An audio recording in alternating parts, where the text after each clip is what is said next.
Oh, Oh dear, I shouldn't be laughing. It's not funny.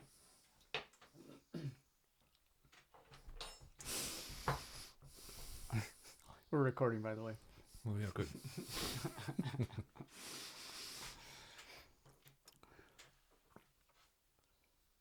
Experiencing the cultural um, herbal supplements of Colombia.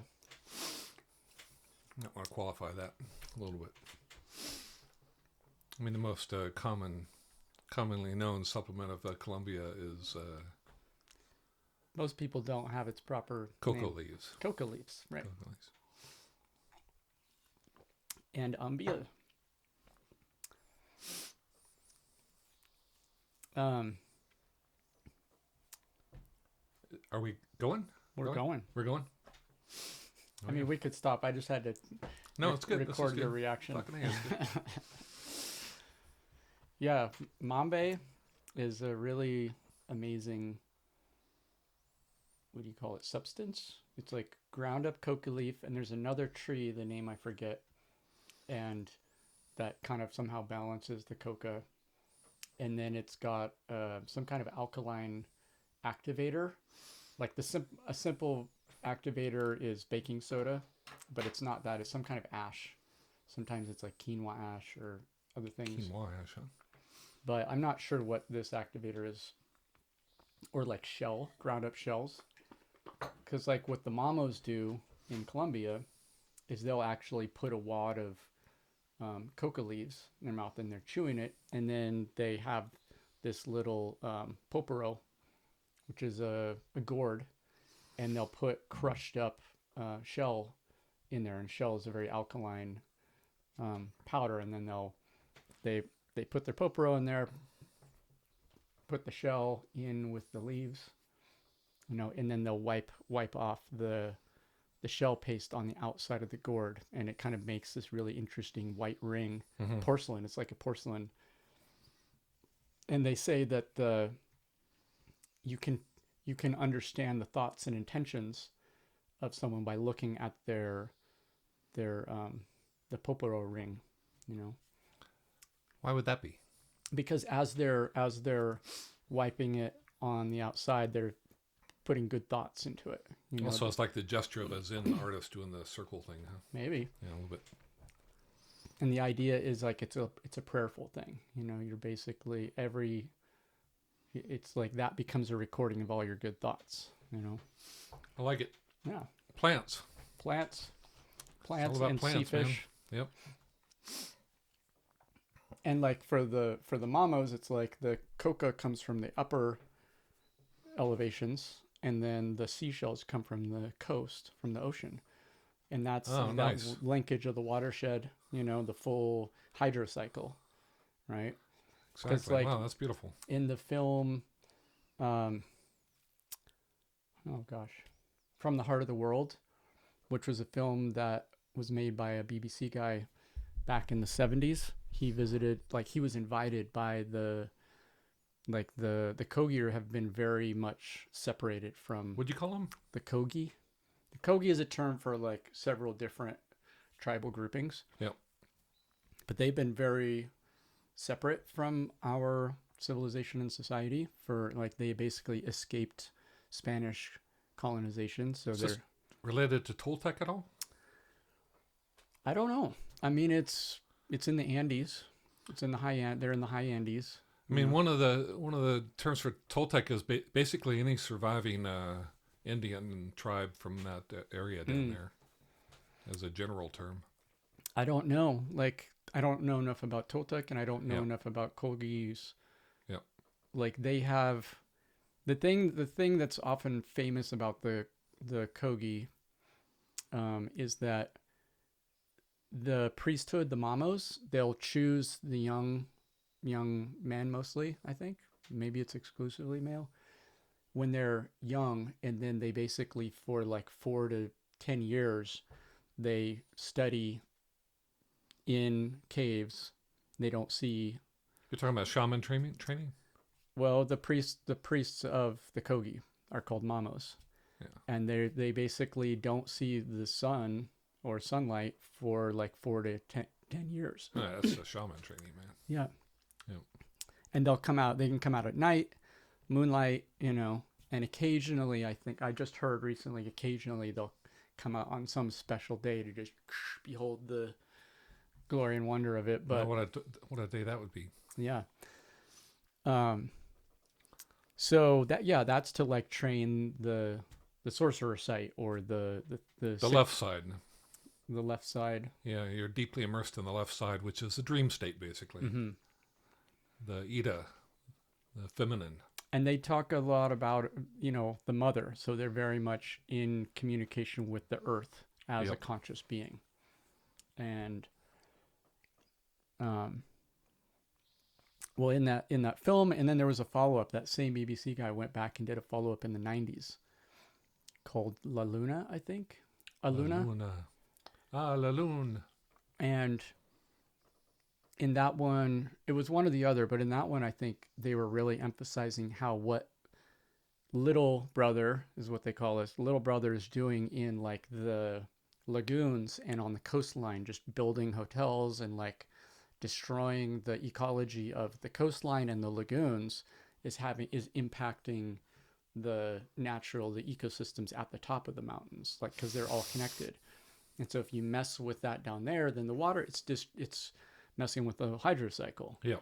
It's all one thing. Like if you mess it up with it up down here, it's going to affect up at the top. Yep. It's a chain. Yeah. So yeah, that we've got the two ends of the plant thing going on here. Mm-hmm. Right, and then with the coca is feminine, and the umbil, which is the tobacco paste, is masculine, and so they kind of balance each other. The tobacco is very grounding, present, very much brings you present. The coca is more like elevating, potentially more ethereal, more trance, conducive to trance. And so combining those two is like a yin yang type of combination. Nice, very nice.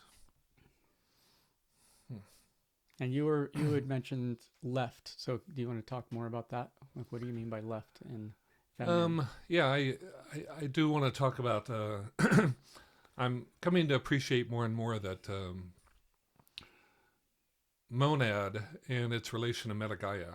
Mm-hmm. One of the significant things that allowed me to develop that is you're looking for correspondences across scale. Mm-hmm. And it's like the earth is the heart chakra. And so there's biorhythms associated with this earth, and there's photosynthetic planetary biorhythms for the solar system. And there are equivalent biorhythms associated with our heart that are taking place in a human body, they're not photosynthetic, they're the complementary physiology, which is which is animal physiology.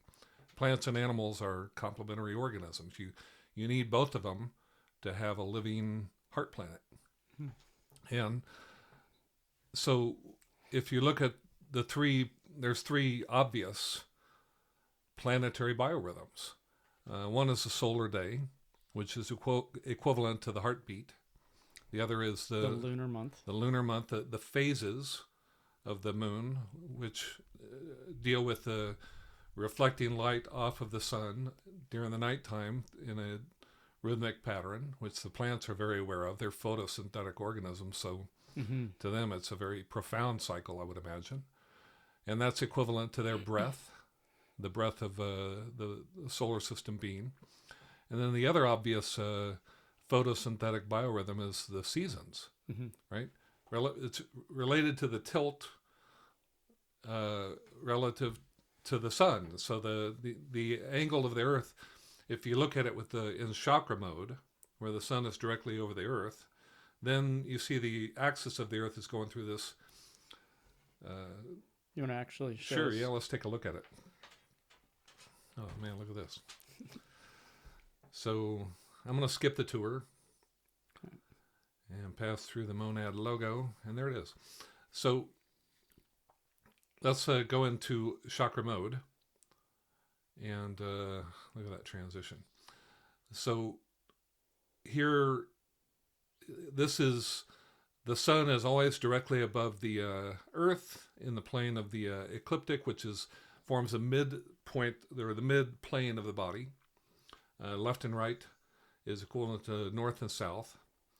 And watch what happens here with, I'm going to zoom in on this and speed up, accelerate through time, and watch what happens to the axis. So the axis is doing like a wobble.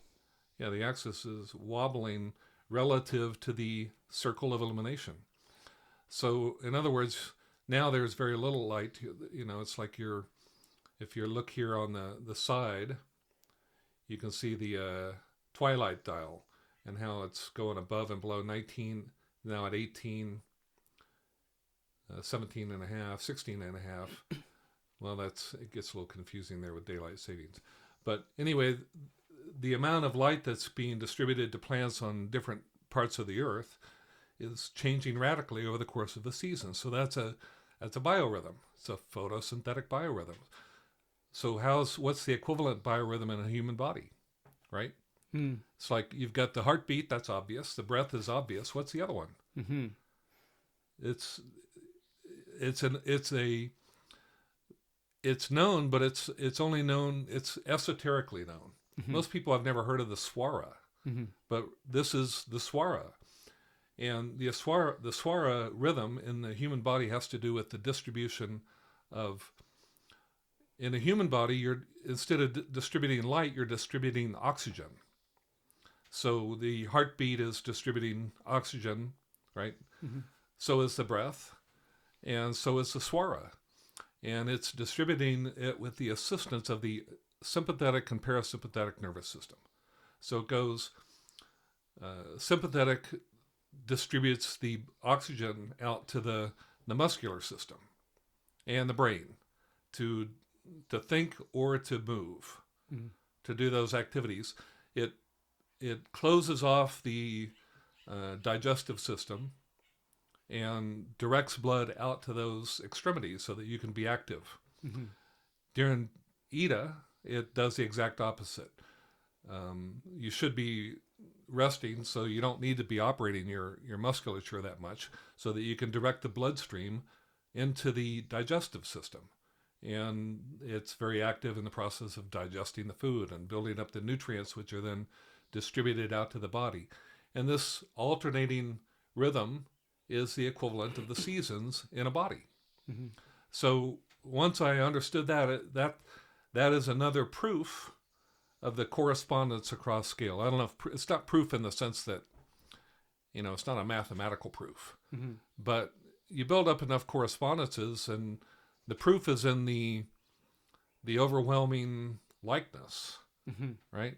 It's just it just fits It fits into the story or the story. the image. Mm-hmm. It's not a static image, it's a dynamic image. Mm-hmm. So there's these correspondences of and just the whole labeling of the parasympathetic and sympathetic with the Ida and the Pingala, Mm-hmm. and the rhythms. It's a biorhythm, Mm-hmm. and one is light based, the other is oxygen based. And then you've got the plants. If you look here at bring in the tree, and you see that the light phase of photosynthesis is in the lungs, the dark phase is in the digestive system. Just another proof of how the two systems correspond across scale. Mm-hmm. So, but then the other one, so there's this fourfold division of above and below the circle of illumination. But then another obvious division is north and south. Mm-hmm. And north and south are equivalent to north is the right side and south is the left side. And one left side is Ida, the other is Pingala. Now in a human body you've got two manifestations of how this works out. One is gender, Mm-hmm. right? So you've got male and female bodies. But then also within every body, within every male body and within every female body, you've got Ida and Pingala, which is maleness and femaleness. Mm-hmm. In other words, just because you have a male gendered body, you still have a femaleness within you. Mm-hmm. It's like it's like digestion is Ida. Mm-hmm. You've got digestion, right? Mm-hmm. And women have sympathetic activity. Mm-hmm.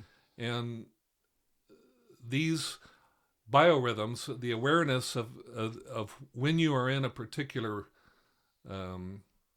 male or female cycle is very useful. Mm-hmm. It's like certain activities are favorable when you're in Ida, and other activities are favorable when you're in Pingala.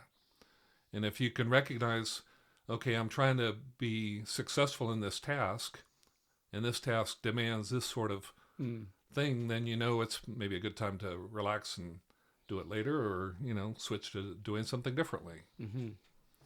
So, but also it's just it's a very profound thing to recognize that there's these sub cycles of alternation of Ida Pingala throughout the day, followed by digestion, eating, followed by activity, eating, followed by activity, Ida Pingala. But then there's a larger one of night and day are also Ida Pingala. Night is Ida, Mm-hmm. and day is Pingala. And night is when you dream. Mm. So you've got this thing called a dream body, and your dream body is Ida. Mm-hmm. And Ida is connected to everything, right? It's like she is the waveform underlying the body as a part, Mm-hmm. a particle, a separate thing. Like Pingala perceives this body as being separate. Mm-hmm. I'm walking around, I'm not connected to anything. I'm breathing and stuff like that. But I'm basically my own thing, right? But when you're in Ida, it's much easier to identify with your connection to the whole, and that connection to the whole requires a waveform awareness.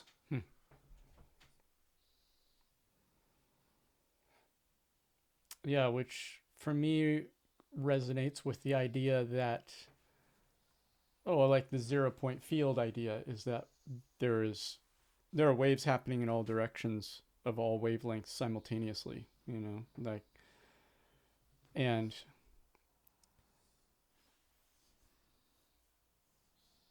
yeah, I mean, there's a lot to that, but I think it's like we were talking about last time about that plants are fundamental. It's like you have to start with plants, and if you can accept that plants are important and they have consciousness and we're related to them, we are dependent upon them to create this atmosphere. Well, it's like one other fundamental thing is this relationship that if you understand the significance of this Ida Pingala in your body, then you also recognize that the only way that you can really become aware of that is to become aware of your relationships with the opposite sex, right? Because we use people for mirrors in a certain sense, right? It's like I don't know who I am unless I interact with somebody else. And you really don't know who you are until you interact with a woman. And because women are different. We're not the same. It's like we're equal, but we're different. Mm-hmm. And it's important to honor those differences and honor also the equality and the necessity of working together consciously, knowing our differences. Mm-hmm. Women are focused inward. They're more in tune with the dream. They deal with the unknown naturally. Men deal with the known. We take the known and we can manipulate it and work out physics and all this stuff, and all that is the known. But we're surrounded by the unknown. And if we don't have women in our lives and have a good relationship with them, then we're divided in ourselves also. It's like you can look at your relationship with women, and you can just imagine that the relationship that I have with women outside of me is reflected into my physiology and my health as a human body. Mm. If, in other words, if you don't get along with women, you probably have physiologic problems. Mm. Luckily for me, I've been able to eliminate all those, as a psychiatrist. But most people don't have that advantage, and I'm kidding, of course. But right, this is a really important thing. In other words, it's like, and it's inherent in monad. It's like it's inherent in these biorhythms. All of that awareness, I think, is essential for us to get back to recognizing these three biorhythms in particular are something that everyone should be able to understand and see in themselves. And monad, we talked about this a little bit last time about you can actually, using the event manager, the health event manager, you can see your biorhythms of the swara. Mm-hmm. And see, because if you're eating between meals, for instance, you're breaking up your biorhythms in a certain sense. Mm. You're interfering with what should be Pingala's time. Mm. And, it's a useful way to get a handle on these biorhythms and how they work and how they affect our health. Mm-hmm. And I think that it's just a new paradigm. This is part of the paradigm that I keep claiming that monad is related to, is these biorhythms, Mm-hmm. especially the Ida Pingala, the swara. And last time we did a test to know which ones we were in the moment. Yeah. And it was like, yeah, you exhale through your nose onto the back of your hand.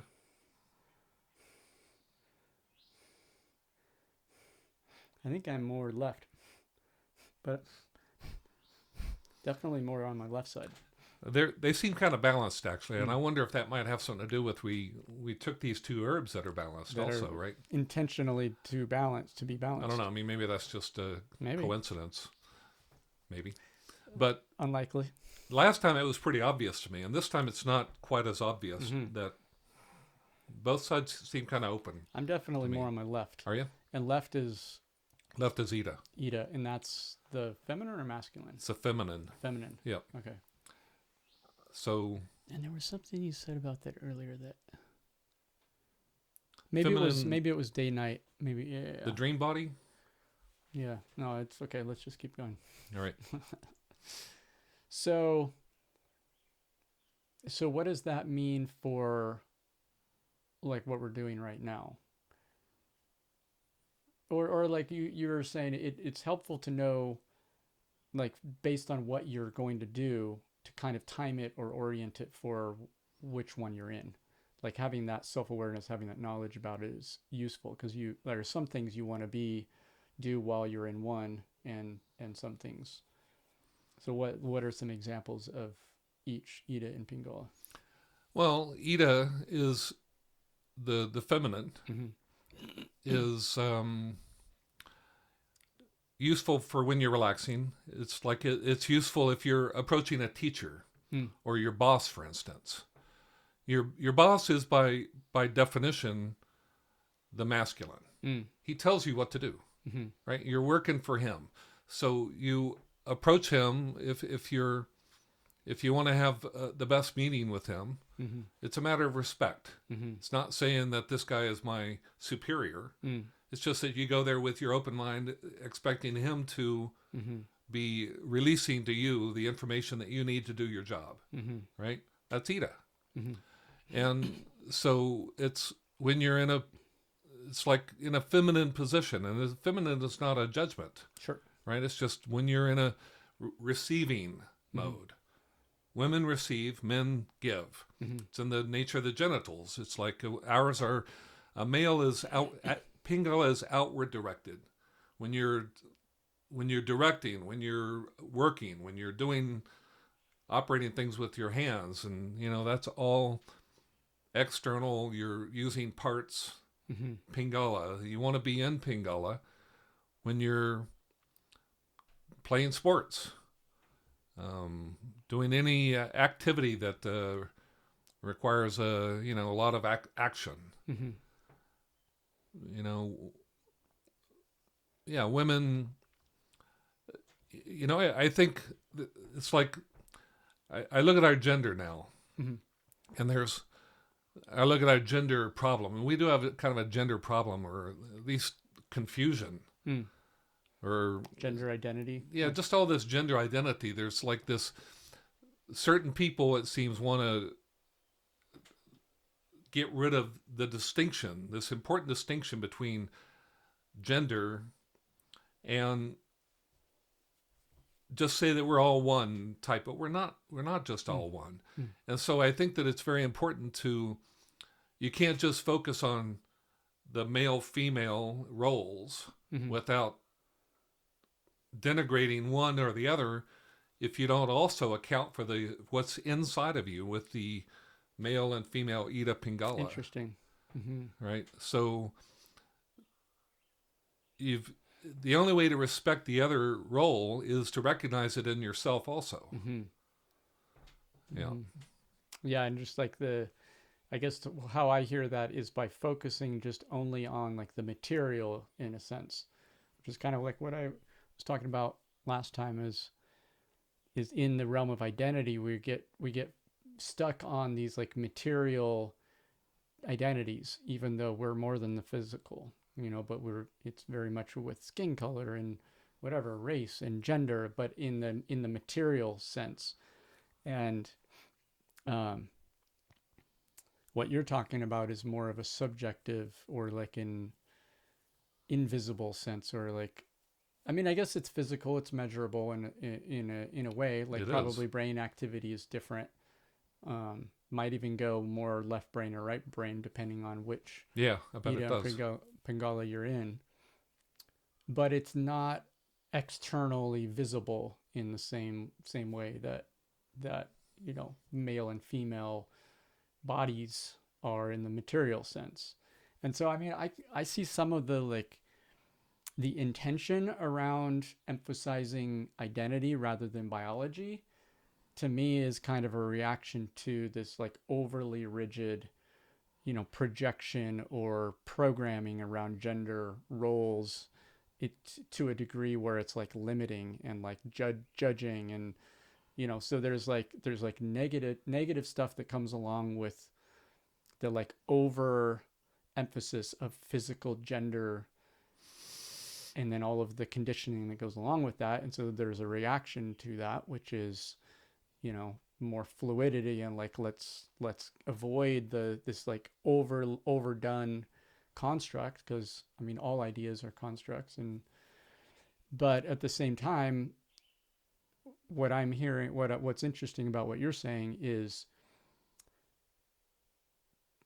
that shifting to like focusing on identity, but still it's still kind of divorced from any kind of physiological or universal basis. It's more of just like a head game. It's like I can choose whatever word or idea to represent me that I want to. But that's still very in the egoic idea realm, left brain in a sense, very much about labels and taxonomy. And whereas what you're talking about, it's subjective in a different way. It's not subjective in a way of choosing which words or names or labels we have for things, but it's about focusing more on like an active part of our biology, or an active, when I say active, I mean like process.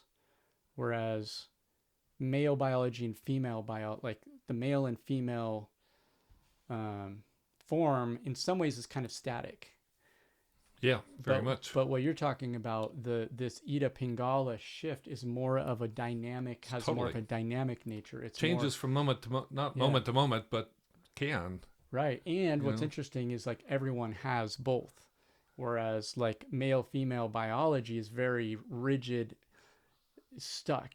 People are debating like, oh, you get into these really dumb to me, conversations, like I saw a guy discussing postmodernism with Joe Rogan. I forget the guy's name, but they went from like this pretty interesting abstract conversation about postmodernism allows you to realize that all of these names and labels are constructs and we have choice and we can, rethink them. We can rethink what these words mean. Like it's all, we created all this construct of like conditioning and it's a this and so therefore it's this.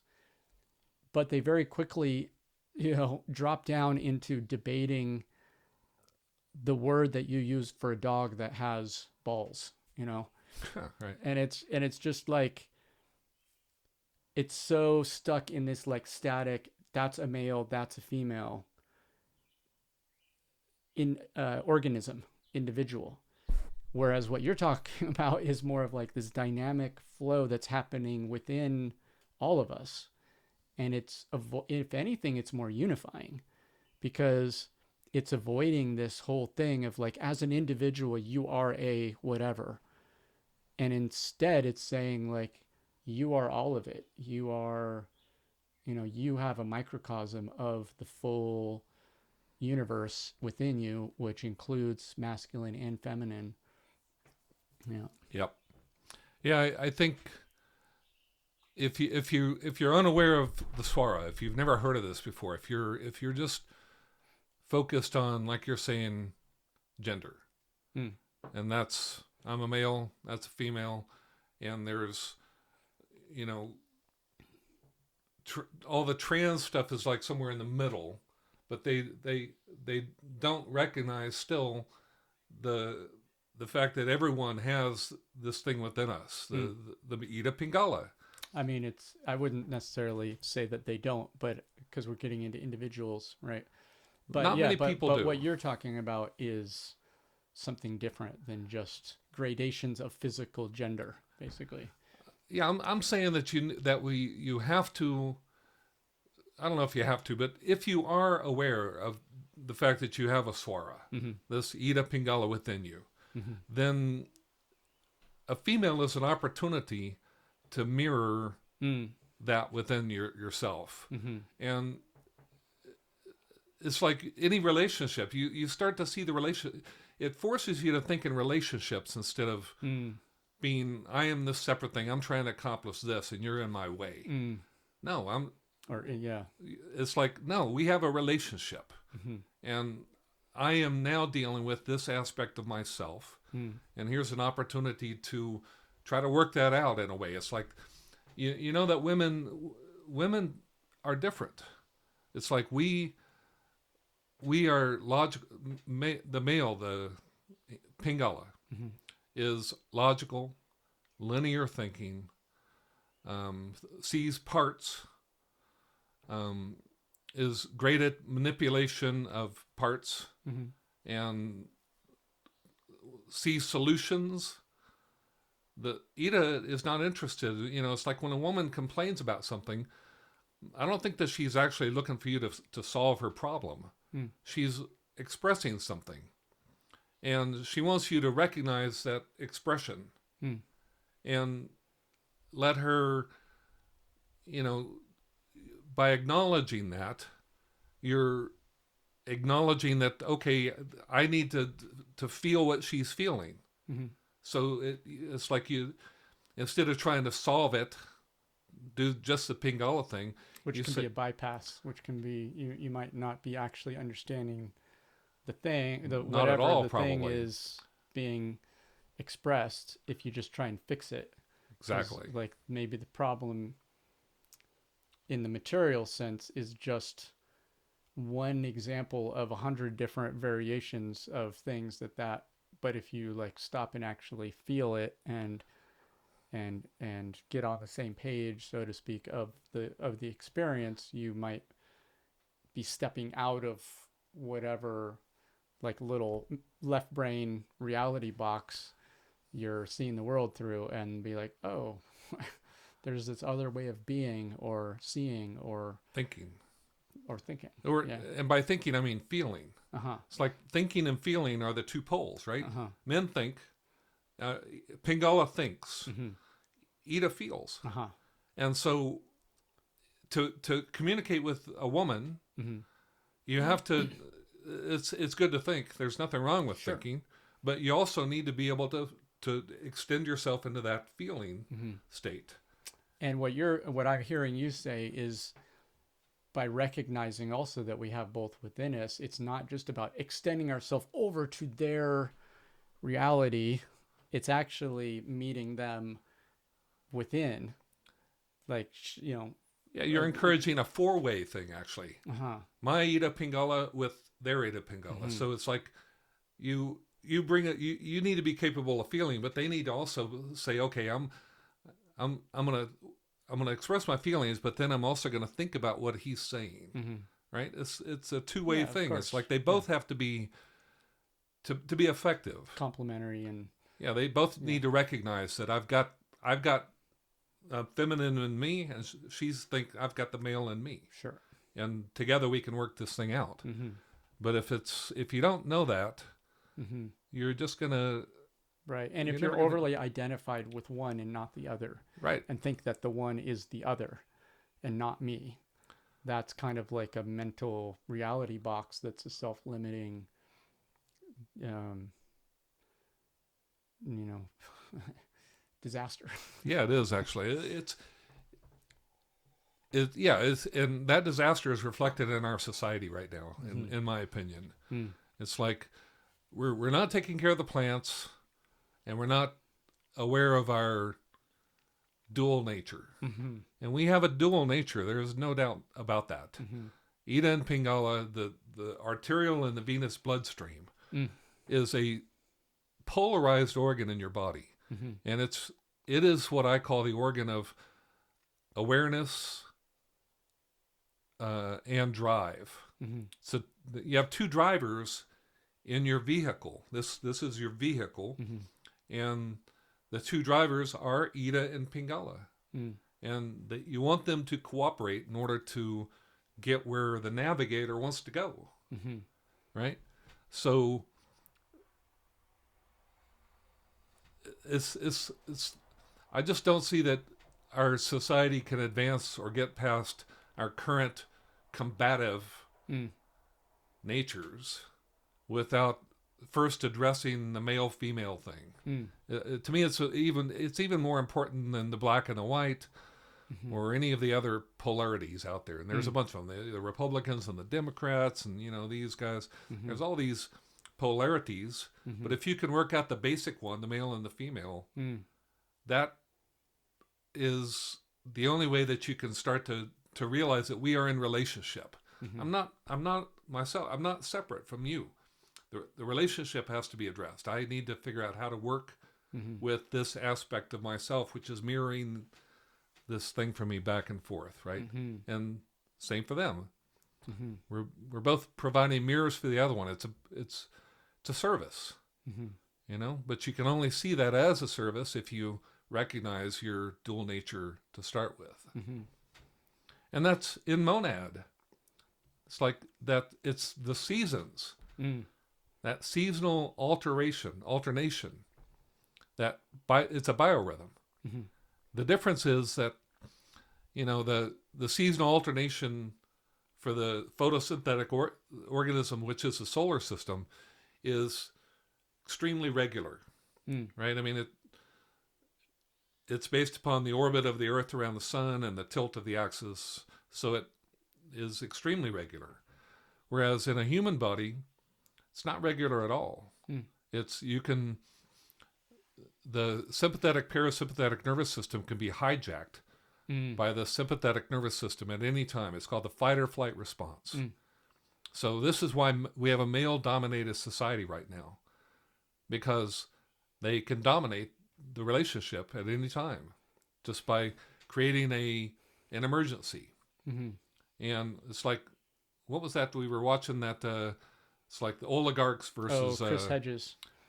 Chris Hedges, like, he sees the kind of particularly in the last election, was an example of the oligarchs winning, and that he framed it as it's the oligarchs versus the corporatists. Yeah. And that kind of the older school Democrats and even older school Republicans, were more corporatists, and they need more stability, international trade, whereas the oligarchs thrive on chaos. Which one would be Ida? Which one Pingala? It's obvious, actually, right?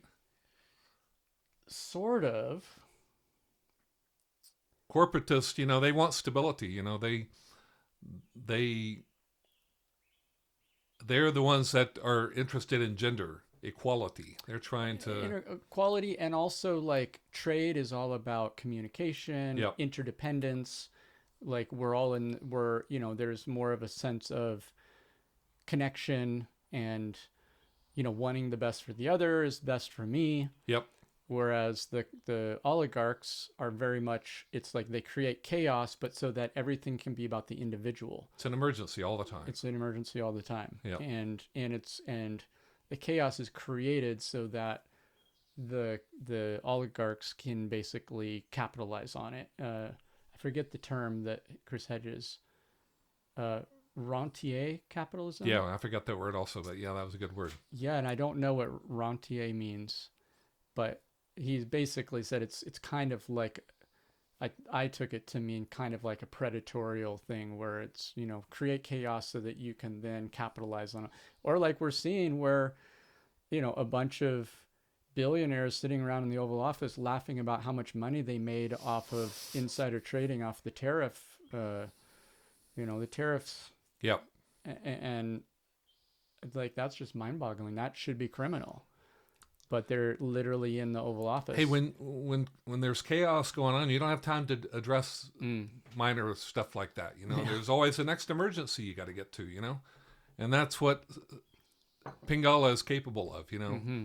It's like, and it's a useful. Physiologically, it's necessary, right? I mean, you can't. We live in a society where there are emergencies. Mm-hmm. We live in a world where it's like, animals also have Ida Pingala. They've got a sympathetic and a parasympathetic nervous system. And if someone sneaks into your cave or your home or something like that, you want to be able to activate Pingala immediately. Mm-hmm. You don't want to have to beg for time or wait, an hour for the switch over, right? Which would be more regular in the solar system because it's a photosynthetic organism. Mm-hmm. Ours is based upon oxygen. The breathing can be irregular. You can breathe irregularly, whereas the moon is regular also, right? So we have a much more individualized physiology, but it still has this underlying structure with these corresponding biorhythms. And I just think that this is incredibly useful information for people to know and understand. It affects every field of biology, for instance, and cosmology. There's all sorts of interesting things that this could open up for study, I think. Yeah. Cool.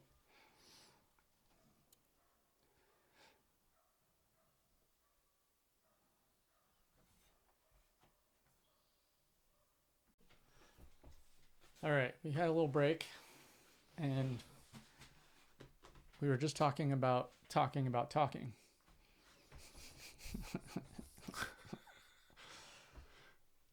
Thoughts, feelings, reactions? Feelings. How do I feel about that? Thoughts and feelings. Thinking and feeling was something we were talking about earlier. I'm definitely better at thinking than I am at feeling. I'll tell you this. I've been reading those Toltec books. Can you, which Toltec books? Here, let's switch to the... They're by an author named Teun. I don't know how to say his name. Oh. Why is this not the screen that it's viewing? Hold on a second. Yeah. Okay. So we're going to look at... What is it? Theun. Last name Mares, Mares. The second one? Yeah, that one there. Toltec teachings.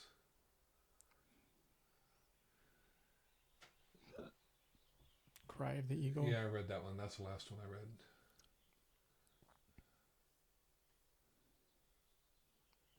but I read the first. He started an 8-volume set. I think he wrote. Well, his books are hard to come by. I've spent about $400 on his books so far. Well, And one of them I wanted to buy was like $220 for a paperback. It was the only copy they had. I didn't get that one. But for whatever reason, they're expensive. I guess because they're out of print. mm-hmm. But So what is significant about this guy's books? where was I going with that? Thoughts and feelings. Oh, yeah, he's the one that... I was going to tell you that something you said about feelings. You seem to have a pretty good understanding of this in a way which he would definitely approve of. It made me wonder. This guy, he's a fascinating guy. He was born and raised in Africa, I think, and his mother he describes as a natural seer or witch or whatever. I forget what his father was, an artist or something, or I can't remember. But anyway, he grew up a single child in nature, and didn't have many friends. And when he was 13 years old, he was reading all sorts of books. And he went in a bookstore and he found a friend of his parents' a bookshelf. They had Carlos Castaneda's first book, Yaqui Sorcerer. And it doesn't mention anything about the Toltec teachings. So he didn't know what it was from that book, but that book is what set him off. It's like that's a book that he read where he realized, I have got to find exactly what's going on with this guy. Mm-hmm. And that's the exact same experience that I had when I first read Carlos Castaneda. Mm-hmm. And he then went and started looking in other bookstores trying to find more books by Carlos Castaneda. And I guess in Africa it was hard to find. And he finally ended up in another bookstore where it was an esoteric bookstore. He'd never heard of it before. And he said that the proprietor of the store, when the store was empty except for the two of them, he came up to him and says, I need to help you recover your memories. Come back here tomorrow at this time. Wow. And we'll get to work on that. And that was his Toltec teacher. That's where he discovered this Toltec thing. The guy just singled him out and said that to him, basically, right? So, and that one quote, let me read that. That one quote that I sent you about that the Toltec teachings is all about switching over from trusting your thinking self to trusting your feelings. And that's not hard to do because your feelings are irrational. In other words, they're not rational in the way that we're used to thinking, and we attribute so much to rationality, especially scientists, right? It's like, oh, you got to be rational, you got to have explanations and data and all this stuff.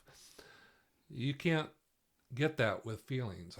I get the sense, right? Feelings are just are, and there's a technology to I guess getting comfortable and being able to understand your feelings and trust them enough to let them guide you. And that's where I want to go. And I guess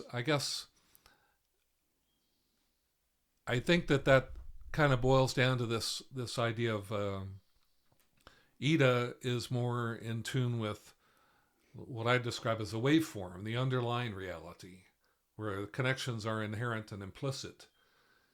And you have to look at the whole to see the part, because everything is connected. So only within the context of wholeness, of being, does things start to make sense. And that's, anyway.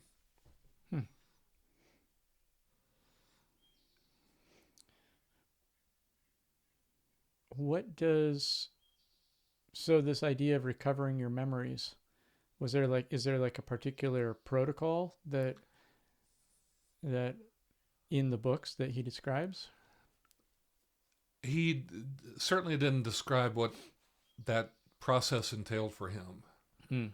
but he does talk about that in terms of like reincarnation. Mm. And he says that when you he says that it's without a doubt that you are here to learn, and that there is no way that you can learn all you need to learn in one lifetime. Mm-hmm. That that to when you start on the Toltec path, you are starting on the first of several lifetimes to become proficient in it, to become what he calls a man of knowledge. Mm-hmm. And he describes, for instance, prodigies. You know, like some kid who picks up a violin and can all of a sudden play better than an adult who's studied for 20 years within the first month or something. This Mm-hmm. happens, you know. Yeah. That is clear evidence of a past knowledge Mm-hmm. that is retained. He says you don't remember the details of your life, but you remember the habits that were ingrained Mm. into your lifetimes before that. Interesting. So, and so apparently he was considered a Toltec of the third attention. There's the attention of the tonal, the attention of the nagal, which is the Ida or the wholeness. And then the third attention is something to do with the intent. Mm-hmm. And the idea that the whole has an intent. And that when you can align your intent with the intent of the whole, then you are basically Mm-hmm. kind of unstoppable. Mm. Because you're, yeah. And does that relate to this idea that I mentioned earlier of, okay, so earlier I was talking about there's this intuitive practice or test you can do, or that I have done, of writing down different options on pieces of paper, crumpling them up, mixing them up, putting them on the floor, and then standing on each one and seeing what the different feelings are. And it's all about feelings. Yep. In the body or in the spirit, whatever, just feelings. They're not really attached to a thing necessarily, but That, let me real quickly, yeah. What that reminds me of is that book on water by that Masu, I forget Mm-hmm. the guy's name, but he would have water and then he would write certain, like he would say fuck you on a piece of paper, Mm-hmm. or I love you, Mm-hmm. and put it with the water, and the Mm-hmm. water would pick up on that feeling somehow. Mm-hmm. How is that possible? Mm. What is that? That sounds so strange. It's beyond. So anyway, I get the sense that if water can somehow be aware of what you write on a piece of paper, Mm-hmm. certainly you, a much more Yeah. intelligent, construct, Mm-hmm. would have at least that ability. Yeah, and I mean, the thing about the water is that reminds me in like The Secret Life of Plants, or there's another book I have, The Secret Art, I think is what it's called. Radionics is kind of this whole field where, people tried to create devices that would amplify intention. They had all sorts of coils, and you could put like a photo of something on this thing with a big coil, and it would pick up, the vibrations or Yeah. the something of the thing, and then go through this amplifier circuit. But the interesting thing about it is, as they kept evolving the design, it got simpler and simpler. And at some point it was just like electrically conductive ink or pencil lead on a piece of paper and in the design of the circuit rather than the actual circuit. Oh, yeah, okay. But then they got to the point where they realized, oh, all these different things were just training wheels. It's actually intention. That it's the intention of the consciousness of the person doing it is really what's happening here. It's not about any of these devices or anything. These were just crutches that enabled, or training wheels that enabled us to believe that there could be an outcome.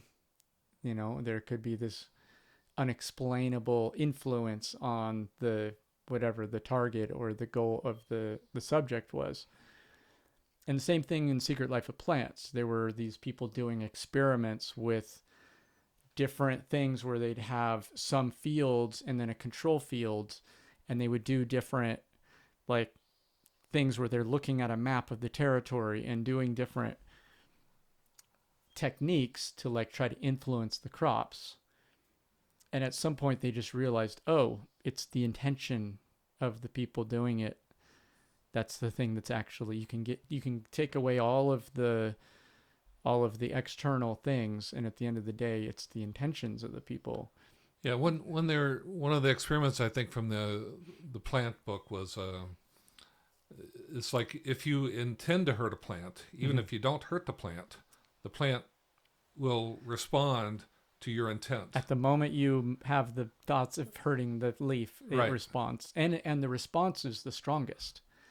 So there's like 3 responses. One is the moment you're like intending to hurt it, and that's the strongest response. And the next step is when you're actually picking up the scissors or the lighter, and then there's the second response. And then when you actually do it is actually the third response, and it's actually not as strong as the intention to hurt it. Yeah. Which is fascinating. Yeah, intent is a very mysterious subject, no doubt. Yeah. I forget the reason I mentioned the thing in the first place. It was responding to something you said. Well, we were talking about mirrors, Toltec. Retrieving memories. Protocols. Oh, intention. You said something about intention as being the third thing. There's the third attention. The third attention. Yeah, so the first one was the attention on the tonal. The tonal is like the manifested. The vision of Pingala, basically, which is objects and like a collection of things. And then tonal implies sound too. Well, maybe it does, but this is a Toltec word. Oh, okay. I see. Tonal and Nagal got it. are 2 different names. It's like in the Carlos Castaneda books, Don Juan, who is Carlos Castaneda teacher, was called the Nagal. And part of that is because it's more complicated than this, but he channels the Nagal.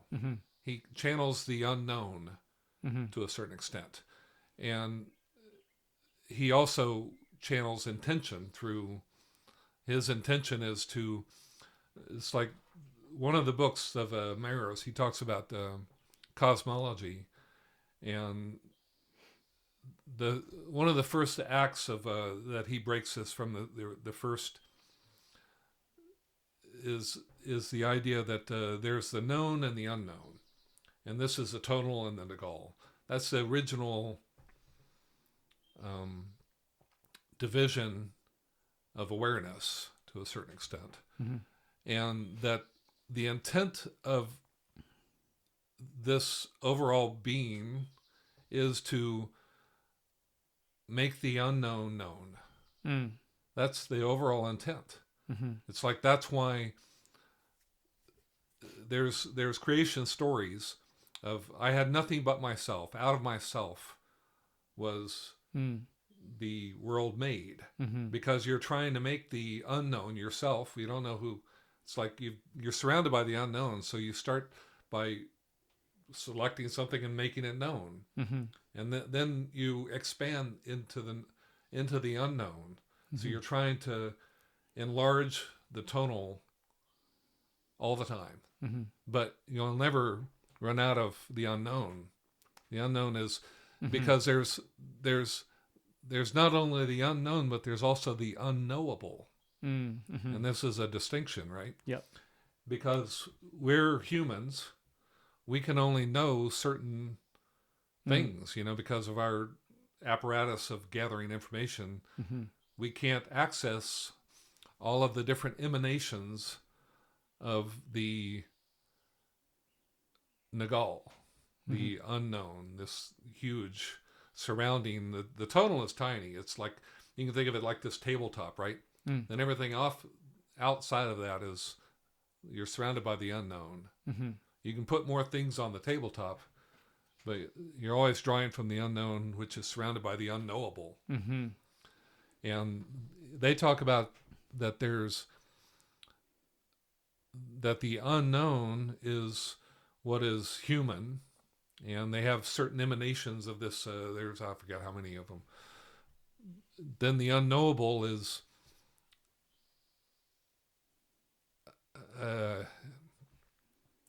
it's complicated, really complicated, actually.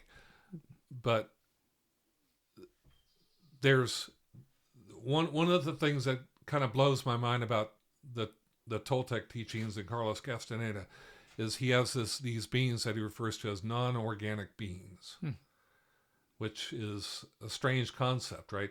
It's like, in other words, life forms that are not organic, Mm-hmm. which most people would define a life form as being organic. Interesting. Yeah. Right? But to the Toltecs, there's whole systems of living beings that are inorganic. What does that mean? Mm. Where are they? And when Carlos Castaneda describes that, he says that untrained, unless you're an apprentice, you won't even see these beings. They don't exist, which brought up to my mind the whole idea of what is it, dark matter, dark energy. I think that it's actually related. That what percentage what are we like, 4% or something? I forget of the total of dark energy and dark matter. I know you have a certain certain reservations about that whole concept, but there certainly is more than meets the eye to this reality that we're in. Mm-hmm. That's for sure. One way or another, yeah. Even if black holes and the redshift are.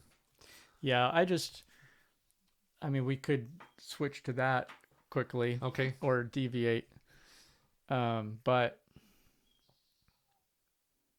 or not, because I think let's bookmark that dark energy, and I would just say bucket experiment as relevant to that. Misplaced dark energy is a story to explain data, which, in my opinion, is missing the mark, and they're missing the mark because they're leaving out the mass of the universe. And that, just like with the bucket experiment, if you bring in the mass, that the local is interacting with the universe, then dark energy as a story might go away. Yeah. And the redshift would have other explanations other than Doppler effect. But you need to factor in the light that's passing through the universe is interacting with the universe as it passes through it, which to me is like, duh, of course. But our models of the light passing through the universe, it's this like weird artificial void concept, and that the light is just zooming through nothing, and the only thing that could possibly explain the redshift is that the thing is moving away from us, right? Because there's just that thing and us, and it's leaving out this like very, very rich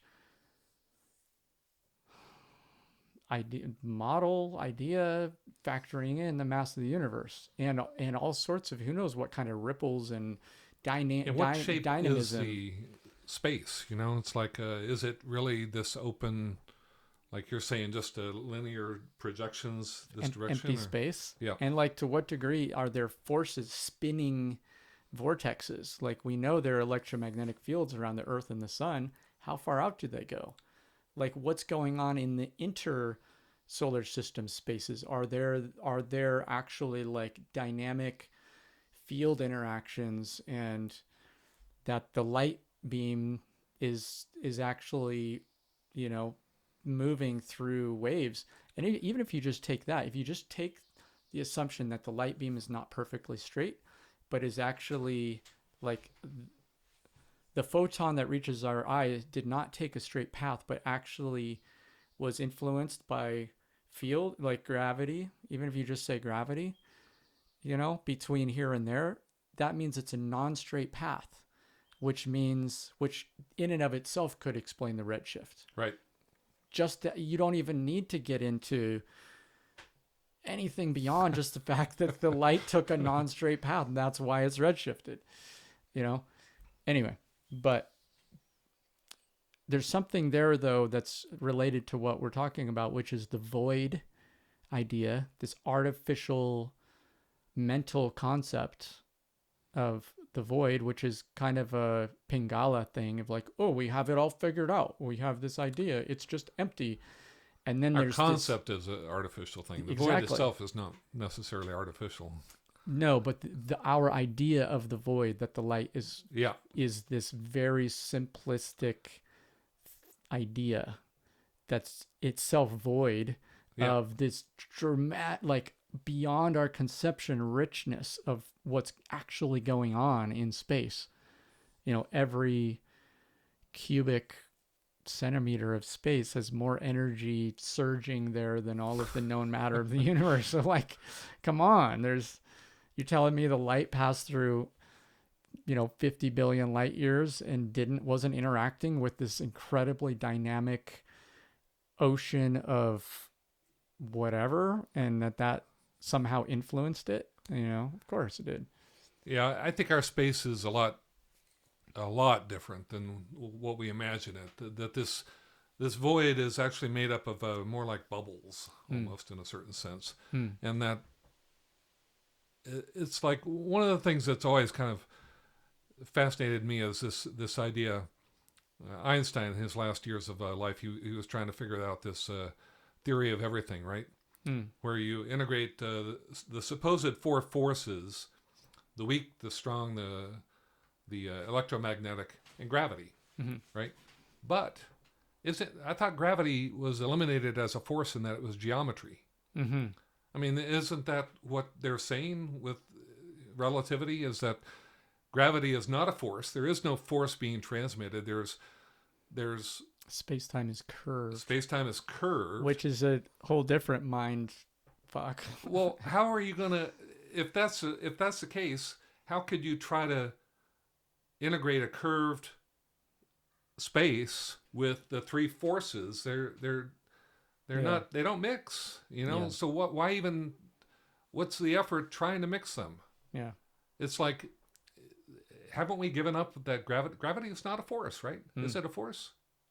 I don't think so. I don't think of it as a force. Yeah.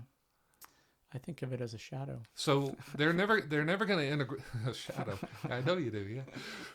But my point is that they're never going to integrate those four forces, right? Because gravity is not a force to be integrated with the other forces. The others, and maybe the other forces are not forces either. Maybe they're also a bending of a particular layer of space or something. I don't know. It's like there's... Yeah, I mean, even the idea of force is a very archaic idea that comes from, you push on an object and it moves.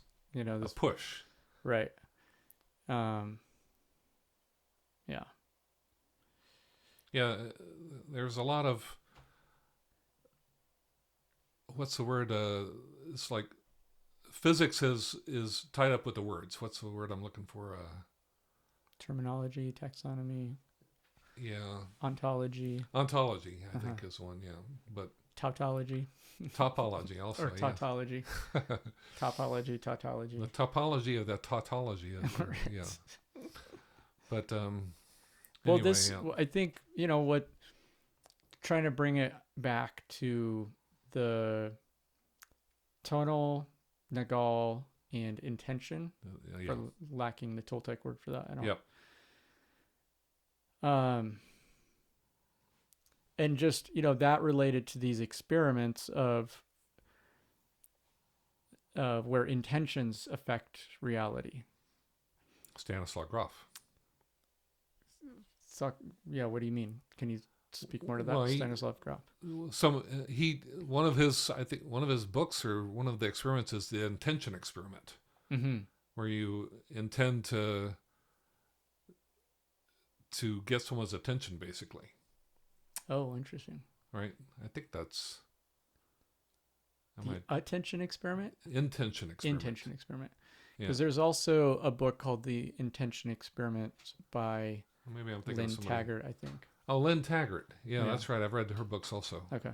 Yeah. Yeah, I'm not familiar with I've heard the name Stanislav Grof, but I'm... Stanislaw Grof? Yeah.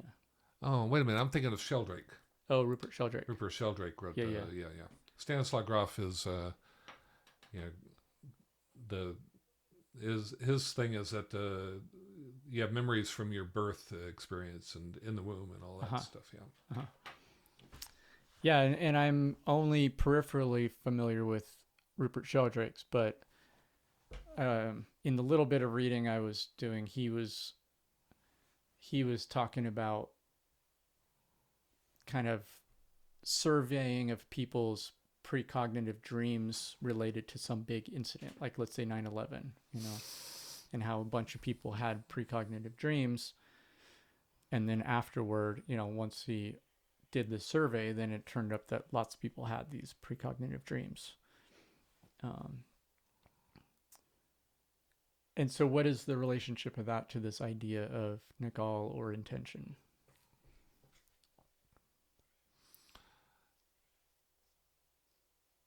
How does Sheldrake fit? Sheldrake. I don't know about Sheldrake. And it's, I certainly don't have I am not a man of knowledge. I'm not able to explain this in the same way that Maris is, for instance. But I do get the sense that intent is the primary existence to, I guess, to a certain extent. It's like, it's what is. And that the intent of the universe, that we make use of that intent whenever we invoke our own intent, and that the only way to really, it's like we're trying to align our intent. And the more you do that, the more effective we become. It's like I've got an intent to do lots of stuff that I don't accomplish. Why is that? It's because I'm not in alignment with my real intent, which is I am actually a tool of that larger being. And if I can align with that larger being to a certain extent, I can have its intent. I can experience that. Or it can be a vehicle of that and benefit from the rewards maybe of cultivating those intentions. This actually reminds me of what I was going to say earlier and why I brought up the intuition experiment of, having different possibilities crumpled up on paper. Is in my experiments with that process, I found that it matters a lot the specifics of your question. Like the I Ching, the question is everything. And I found if I just put 4 different possibilities on paper and didn't ask a question, that had one result. But then if I was like, okay, what should I do where should I be for the next week? That had a different result versus just which place do I guess, resonate with the most. Yeah. And then the third one was when I said, okay, which place should I be for the next week for the highest good of all beings? Which to me is, and that was a different result. Now, if I found when I worded the question in a very specific way, I had a very specific result. And I have not done this thoroughly enough, but I did it where I mixed the things back up and retested it and got the same result with the same question. Yep. But then when I changed the question, then I got a different result. But so I bring this up as an example of aligning intent to this bigger intent, right?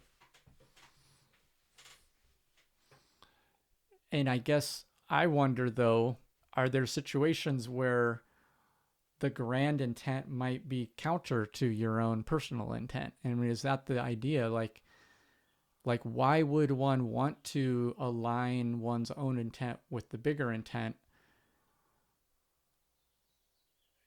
Isn't that maybe against our own personal interest? Like, How could it be? well, like when I did the experiment and I only included my own interests, yeah, I got a different result than when I said for the highest good of all beings. So that implies that there's like a very local, meaning just me, what's best for me, this individual. A short-term benefit. Short-term or regional, local scope, small scope, meaning just good for this biological being. And then if you expand it, like what's the best path for me to take for the best good of someone else? Even you could even frame it like that, and it's much easier to realize that there's a difference between saying, what should I do for the next week that's best for me, or what should I do for the next week that's best for you? They might be two very different things. Yeah, to me, it sounds more like a temporal thing than a. It's like, what's the long term? It's like when I seek happiness, I'm seeking long term happiness. I'm not interested in going to Disneyland and being happy for a day or whatever that would look like. It wouldn't be happy for me. But it's like if I said, what's going to make me happy for today, that might be something a lot different than what's going to make me happy for the rest of my life. Because, maybe there's an opportunity to do something today. But I think it boils down to, he talks about the difference between fate and destiny. Fate is what you can accomplish in this lifetime, and your destiny is what you're meant to accomplish over many lifetimes. And your fate is destiny, I think, is a longer term encompassing terminology. And that's it's like, to me, it's like, I would assume if I was looking to process something like you're talking about, having these options, these papers, and which one is right. My question that I would ask the I Ching when I was asking the I Ching was, just advise me regarding this situation. And I'm asking my higher self to advise me, I guess. And that's the one that's concerned with my destiny. It's like, so that I don't get diverted and I can focus on, if it takes multiple lifetimes to achieve your destiny. And I'm of the opinion that lifetimes they're good, but they're also a learning experience, which means that they're painful. I want to not necessarily shorten I want to get there. That's right. I want to achieve my destiny. I want to become a man of knowledge. I want to become something whose intent is meaningful. And I can intend to help people. I can intend to enlighten my surroundings and help the planet, big things, as opposed to little things that might divert me here and there. And maybe I'm getting a kick out of this thing and that thing, but does it really have anything to do with my destiny? I don't know. So what I hear you saying is, well, like, for example, the way you framed like how you would do the I Ching, you're just like, advise me, which, makes sense. And in that sense, it's a very simple way you're aligning your intention with a universal or larger or higher intention by saying, advise me. You're wanting to align with some other higher intention. I mean, You're assuming, or there's an assumption there that higher intention is broader in terms of scope and time and everything. And you're still going to have to interpret something. The simple act of asking for that to be shared is, in a sense, it's like almost automatically for a bigger picture or for a grander scale or something. Yeah. Like, you don't necessarily need to put those words in there or word it as for the highest good of all beings, or not. Like, you know what I mean? Or for this next week or for the next month, it's going to give you what you need at that time to get somewhere. Yeah. Right. But I mean, sometimes I think I brought that up in the sense of I was somewhere and I needed to decide whether to extend my flight by 10 days or not. So it's like something practical. Where should I be for the next 10 days? It's a form of advise me. Yep. But I guess to me, I brought that up less for the scale of time, but more for the difference I found between just advise me for what to do and advise me for what to do for the highest good of all beings. And I think there's maybe the default is a smaller scope, is more what's best for the individual.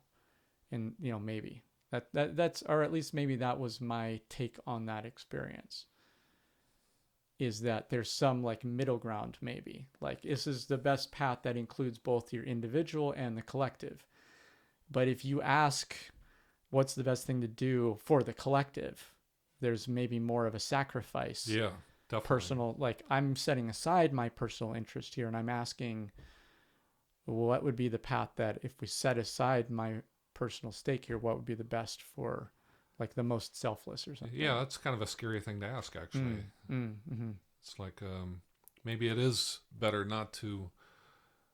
I mean, yeah, the best thing, like we were saying earlier, maybe that means that you sell off all your belongings and go work at a leper colony or something. Mm-hmm. But probably not. I mean, we've already got a certain momentum in our lives, and there's value in that. Mm-hmm. In sticking with what you know. What the Toltecs say, that you don't, everything you have on your tonal is necessary. Mm-hmm. You're not trying to get rid of anything on there.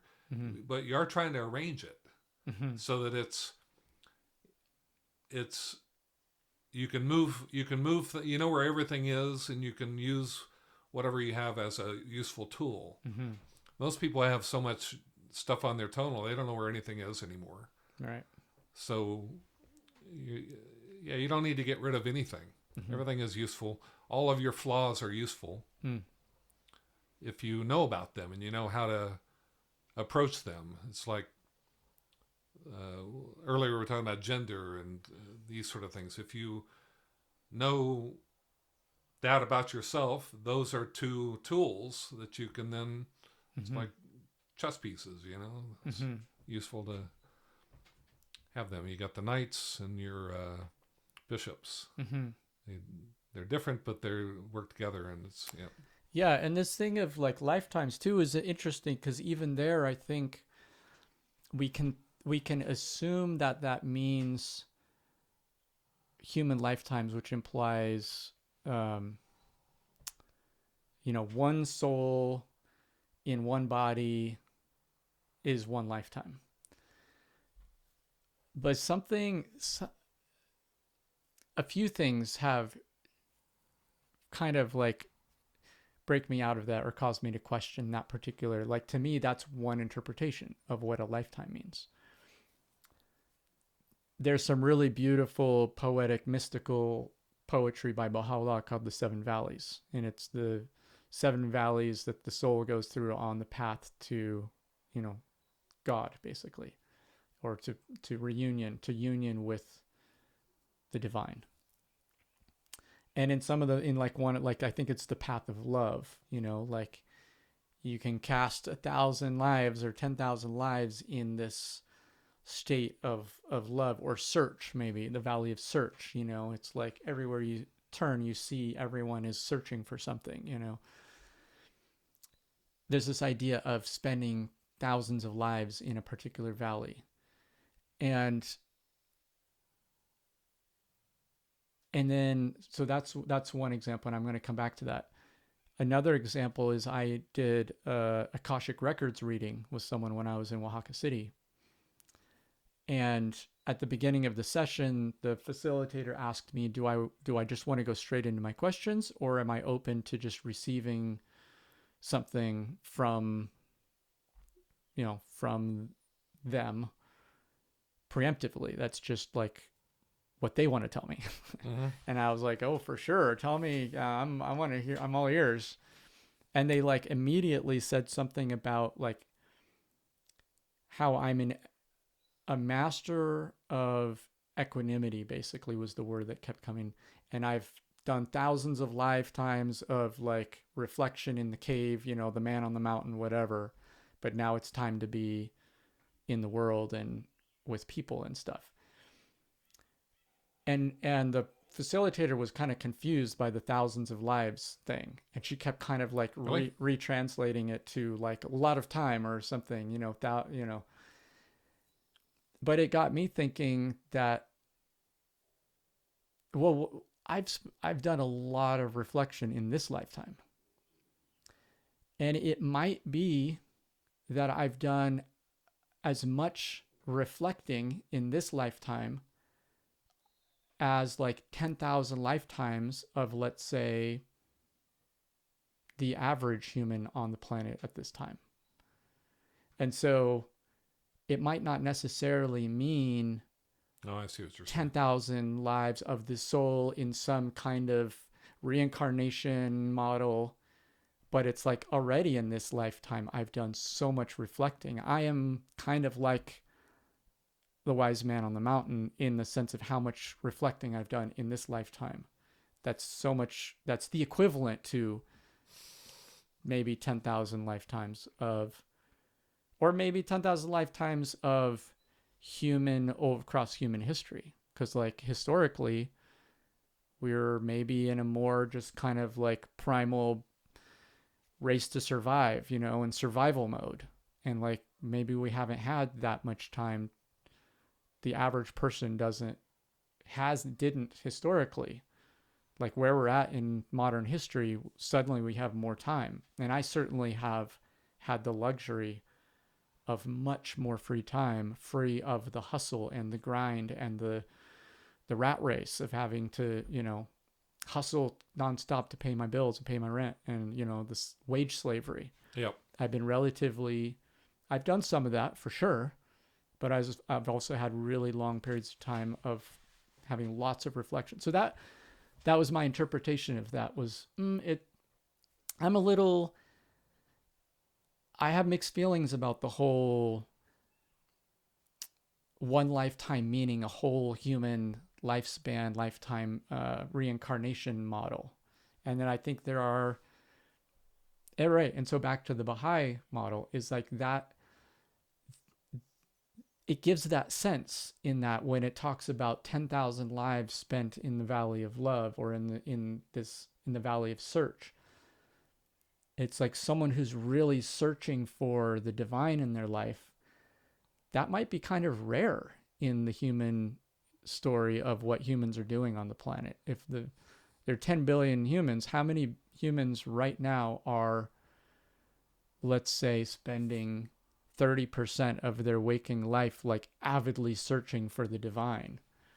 Someone who's doing that for 5 years might be equivalent to 1,000 lifetimes of the average human. You know what I mean?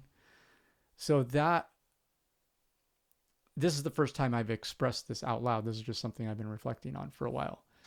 And to me, I like this interpretation because it gets it out of this maybe overly left brain Pingala definition of a lifetime, which is like has to be it's dictated by a human body lifetime. And it leaves out this possibility of having a subjective experience that could be equivalent to multiple lifetimes of experience in something within.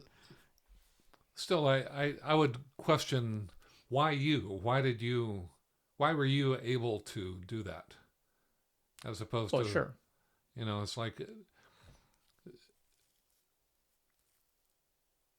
it's like playing the violin, right? I mean, you don't, at some point you have to put in the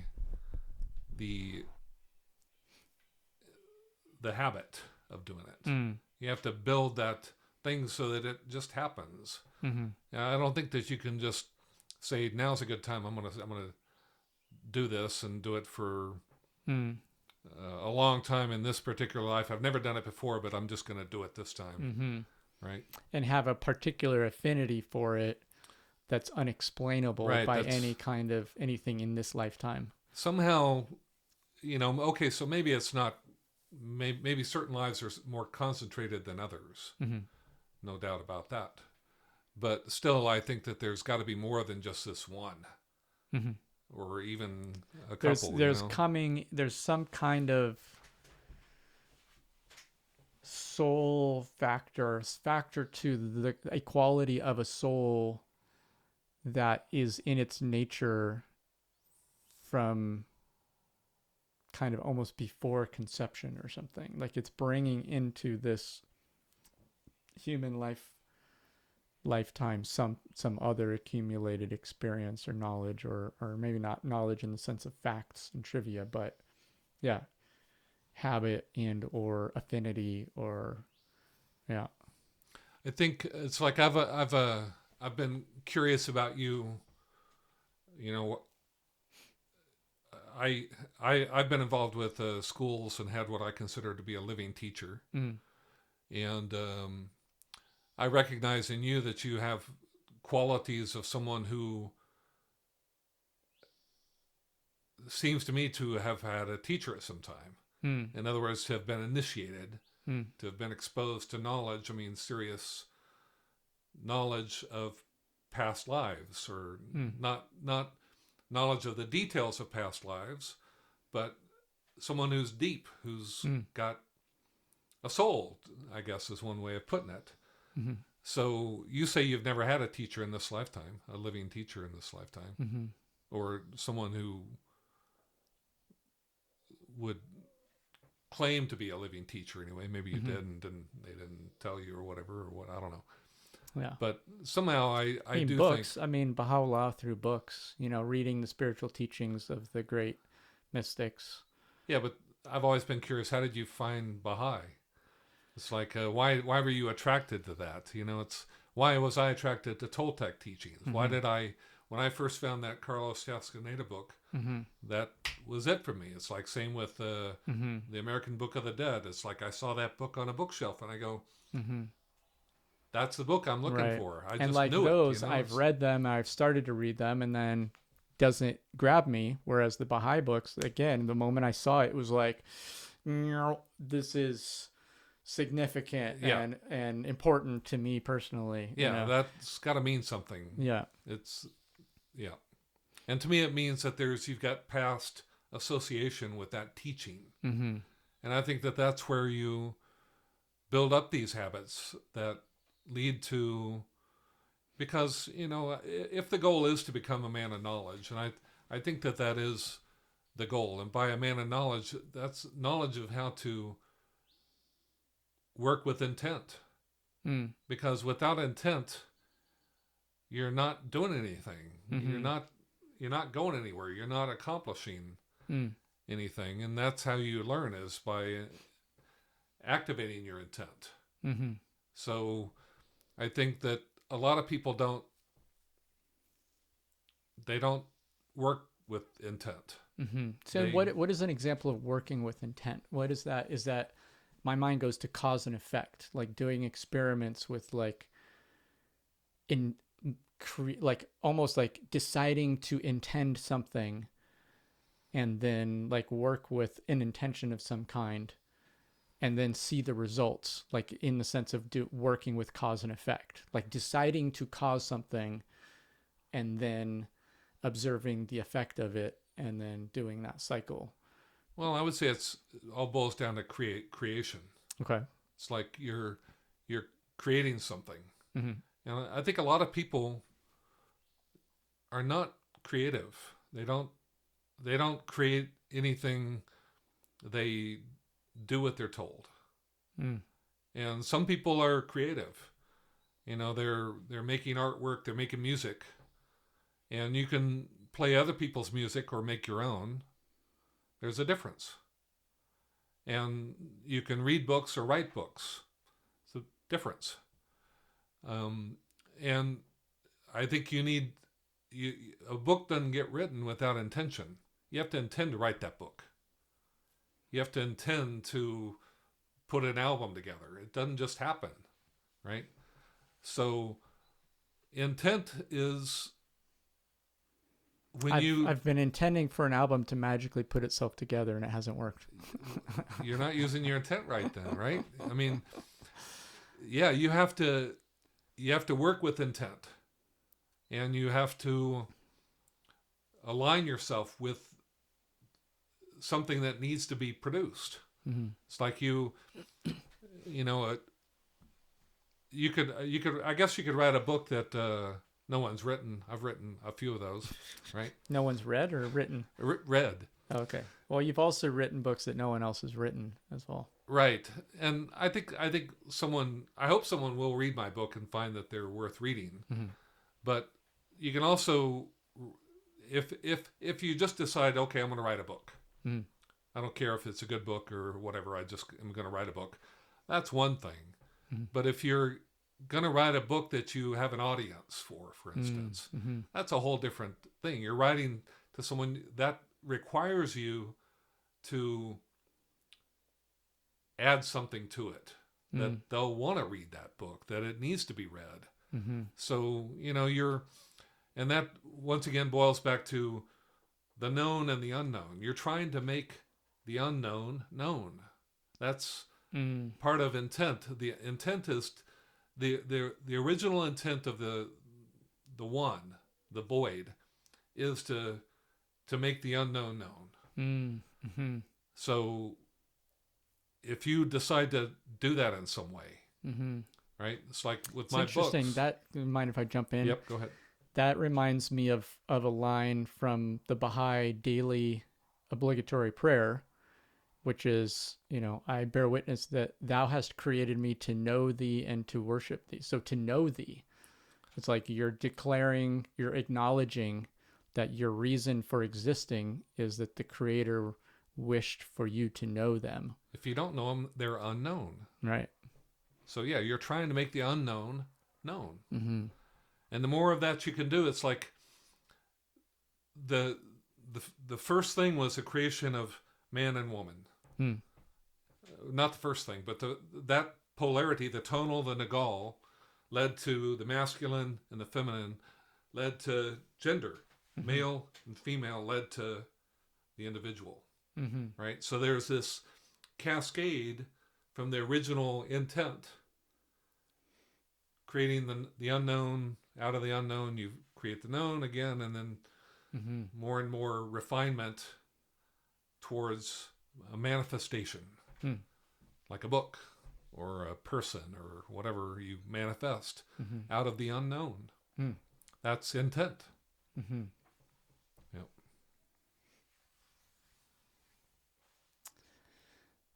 So, working with intent, how? But I mean, would you say that anybody who writes a book is working with intent?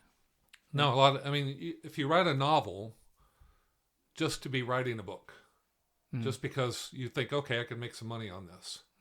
Or get some notoriety or get some notoriety get some attention. Or something like yeah. that. Well, that doesn't mean that you're... And some people would just copy. A lot of people just copy stuff. Right. That's not That's not where's compile the it unknown into a in book that? and then sell it, and they're getting money off of other people's ideas and work Right. and stuff. So that's an example. I guess, yeah, not making. Well, I mean, but for someone who reads it, they might be making the unknown known. They might be doing it in a way that's like, like dropping something down in voltage to a lower voltage where Yeah. someone else might be able to absorb it. It's Or certainly for them. There's a process to writing a book which to them is unknown. That they by Mhm. writing the book they now know how True, to write a book. true, yeah. So it's not like they are This isn't all or experimenting with nothing, intent. right? But it's another thing to like the Beatles. When the Beatles were writing Mm. their music, they were creating this new form, Mm-hmm. of music, or blues, or if you look at any of the music which stands out as like you look back on it, this was significant. Man, Mm-hmm. people listen to this because there's something about that because it's like it's meaningful Mm-hmm. that no one had ever made this type of music before, and then they did, and then there's a bunch of copycats, Mm-hmm. right? But the original intent is always to make the unknown known. Mm-hmm. And originality is something to do with that, right? Because if you truly are making something that was previously known, that's being original.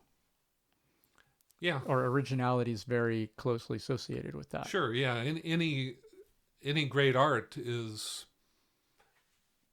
unfamiliar to a certain extent.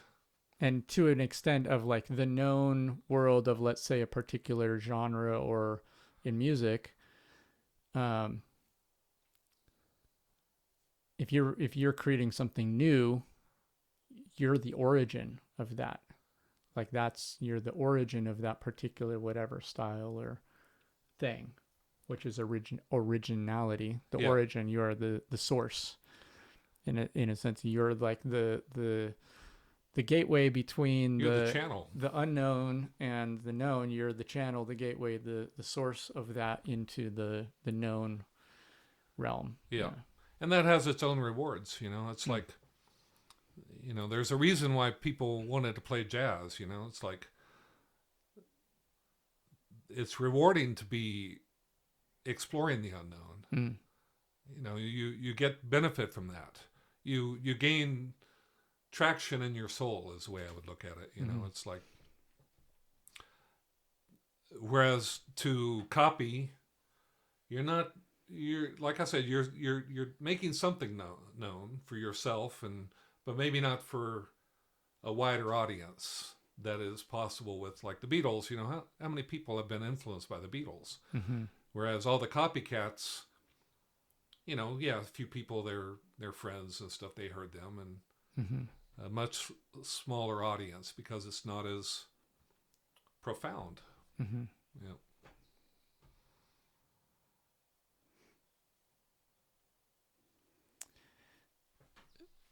So I guess back to this idea of working with intent. I mean, it seems very, looking at it through this lens of like, I'm intending to work with intent. Like, is there like a protocol, or is there like what does that look like in terms of, let's say, a daily habit or a daily practice, or what does that look like as working with intent that's different than not working with intent, as far as like a daily routine or Yeah. practice or something? Well, Carlos Castaneda and the Toltec stuff I've been reading, one of the things to activate intent, you declare it out loud. Mm. I intend to write a fucking book. Mm. I Mm-hmm. intend to make an album. Mm-hmm.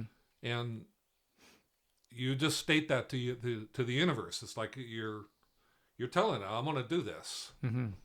And if it needs to be done, you're inviting help from the bigger, it's like we don't exist apart. We exist in relationship. So you're inviting coincidence into your life. You're inviting whatever you need to accomplish that task. Mm-hmm. You set yourself to do it.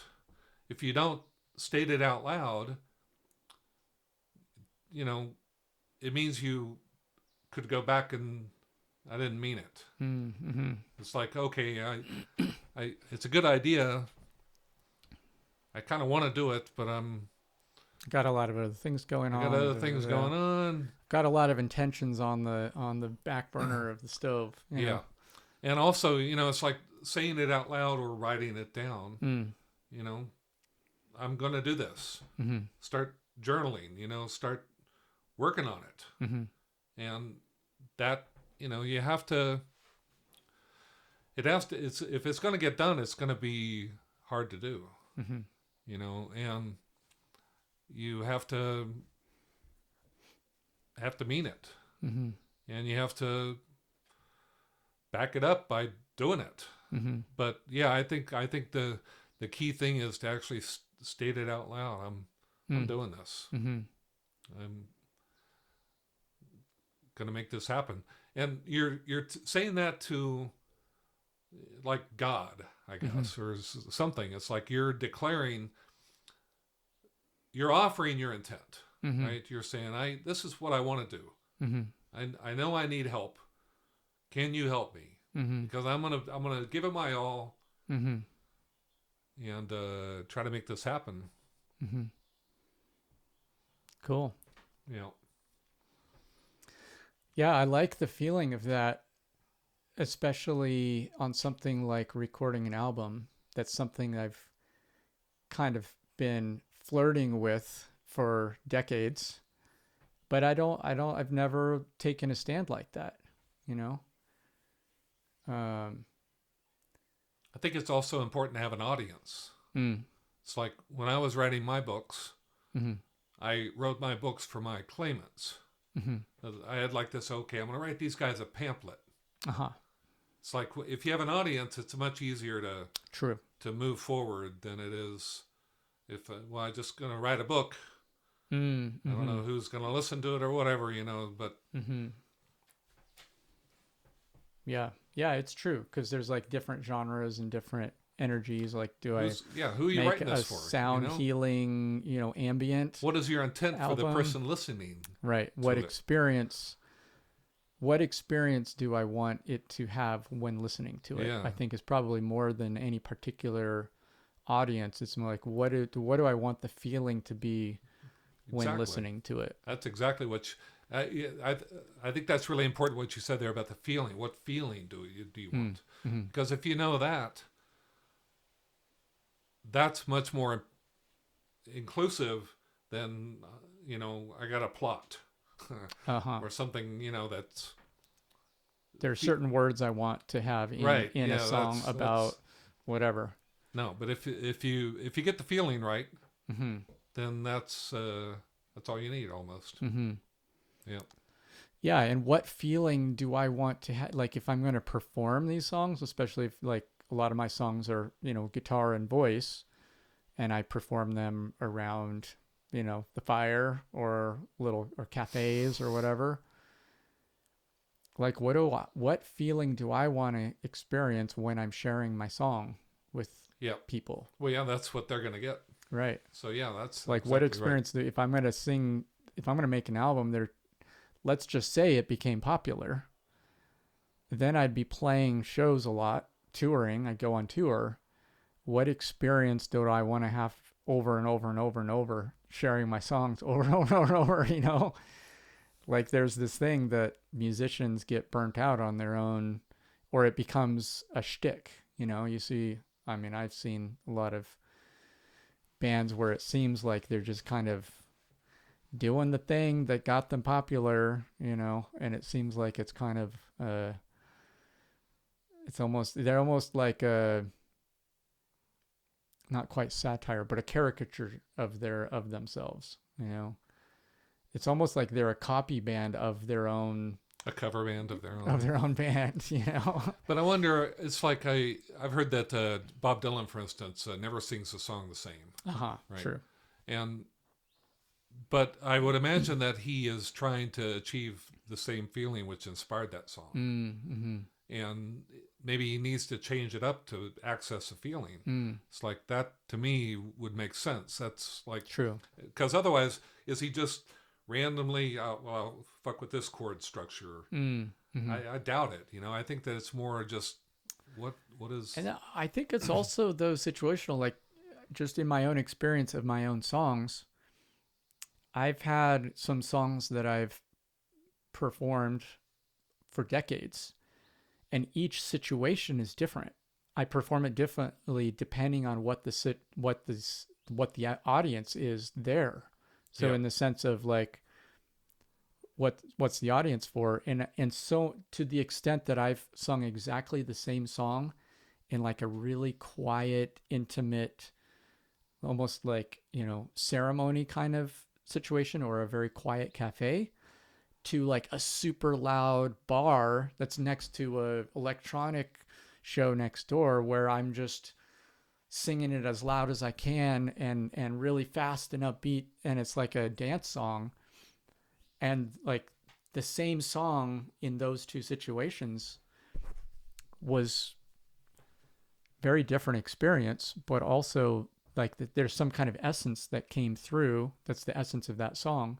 Mm-hmm. That transcends any particular like way of singing it. Or yeah, it's interesting.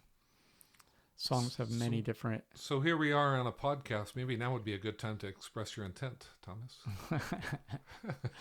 The recording's on. I intend to record an album.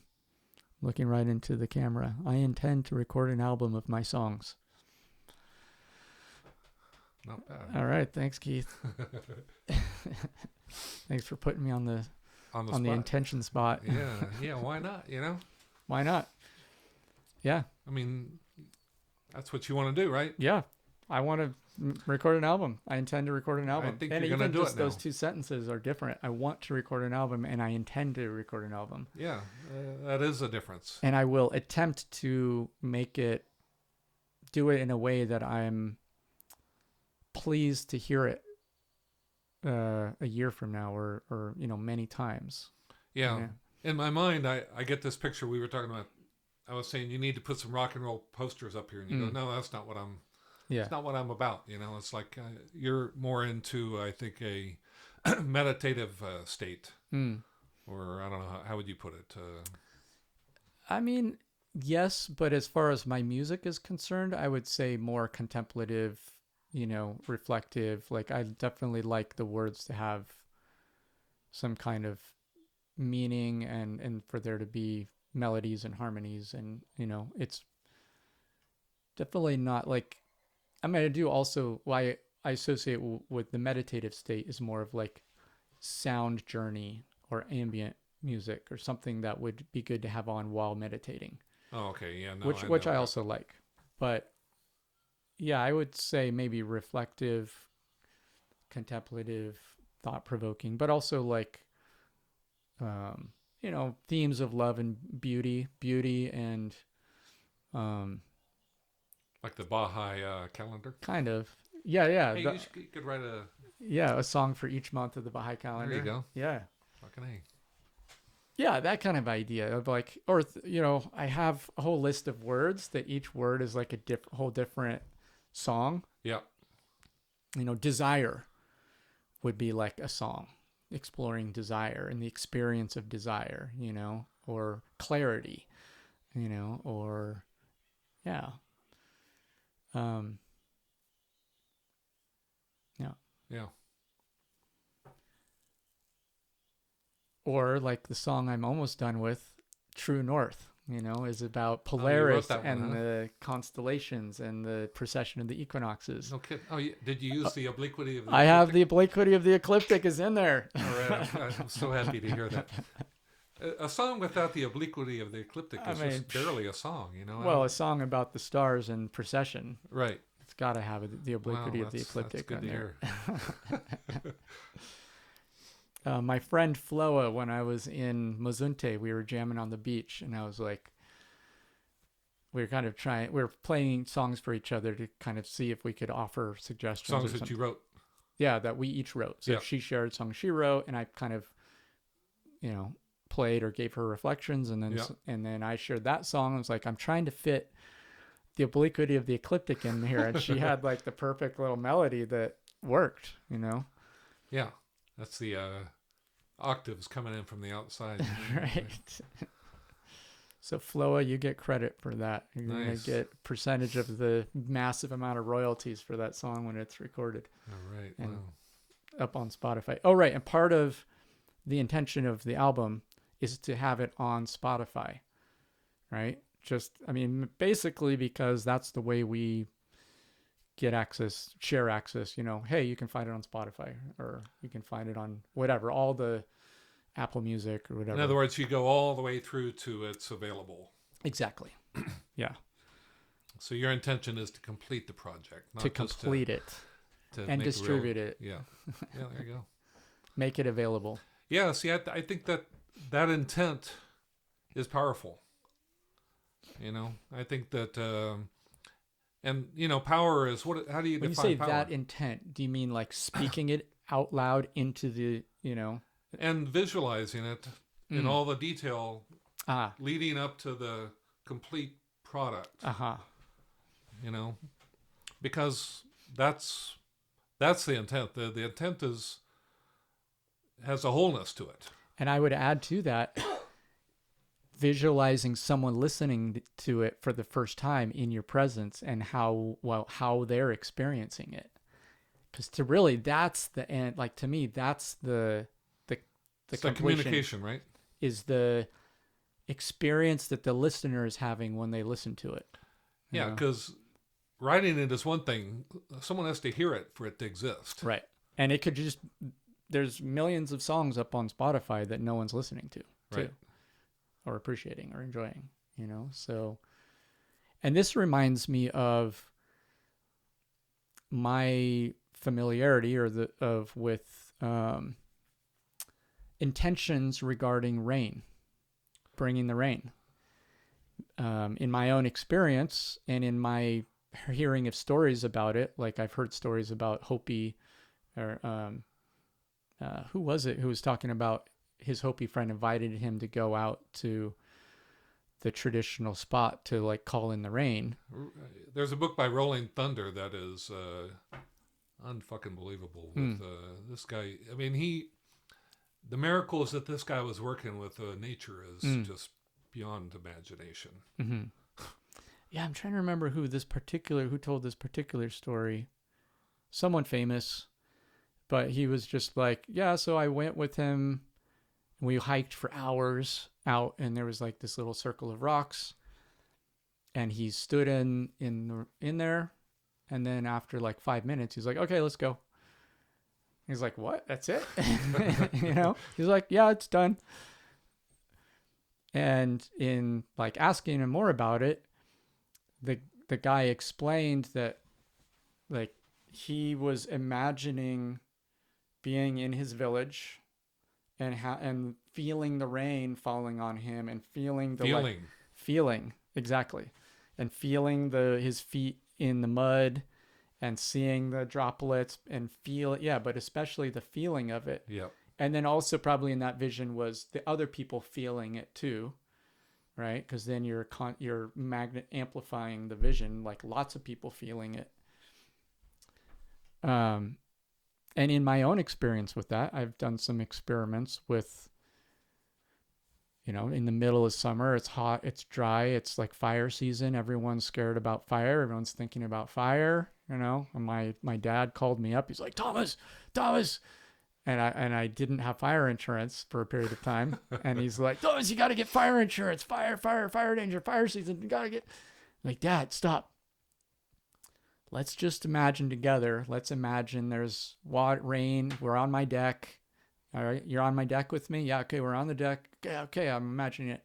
Okay, rain's falling. Just feel what it feels like. Okay, we're both feeling rain falling on us, right? He's like, okay, I'm feeling it. All right. I kid you not, within 24 hours in the middle of summer, nothing on the radar, nothing on the weather report. It sprinkled within 24 hours after doing that. completely out of the blue. Okay, granted, it just sprinkled. Like, realistically, how much did that do? I don't know. It's a confirmation. It's a one way or the other. confirmation. Yeah. A month later, my dad calls me and goes, "Oh, it's fire insurance, fire season, blah, blah, blah, blah, fire, fire." Dad, stop. Let's imagine it raining. We're out on the deck. Okay, yeah. I'm feeling it. I kid you not. Out of the blue, nothing on the radar. Within an hour, it rained. A little more than a sprinkle. It still was super light. But, What are you going to do with that? I mean, right. Like, to me, those were probably the only 2 times that I've seriously done that experiment. I've done some other times alone. Did you state it out loud? I did not state it out loud. So that's significant about that. We were stating it out loud. Significant. Ah, right. Yeah. Although the Hopi guy didn't state it out loud.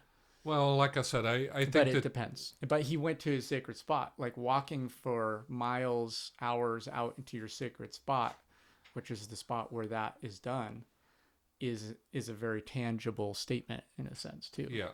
And also, I think people that are accomplished at a certain something don't need to state it out loud. If you've built that intent up, just a glance or just a thought can trigger that same thing. Mm-hmm. Yeah. I think it boils down to the fact that we really have no appreciation of just how magical beings we really are, and what we're capable of. I think,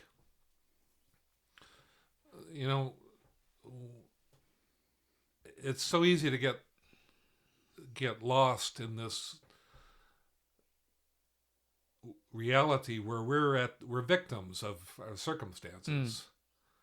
When so we're a victim. Okay, the fire's coming. Fuck, what can I do? It's like we give up on our creativity. We give up on intent, because most people don't need intent in their lives. They don't. I know for a fact that a lot of people are just the idea of being creative is beyond some people. A cousin of mine was depressed, and depressed people are try to get them to do something creative is just like pulling teeth, and I think that they're depressed because they've lost that creativity and that their connection with intent. They're just a victim now. They can't do anything. Everything's being done to them, and that's a terrible place to be in. I think a lot of people are at that spot, and it's not at all encouraged by our society for people to have power. We're mostly just expected to fit in and produce other people's creative efforts.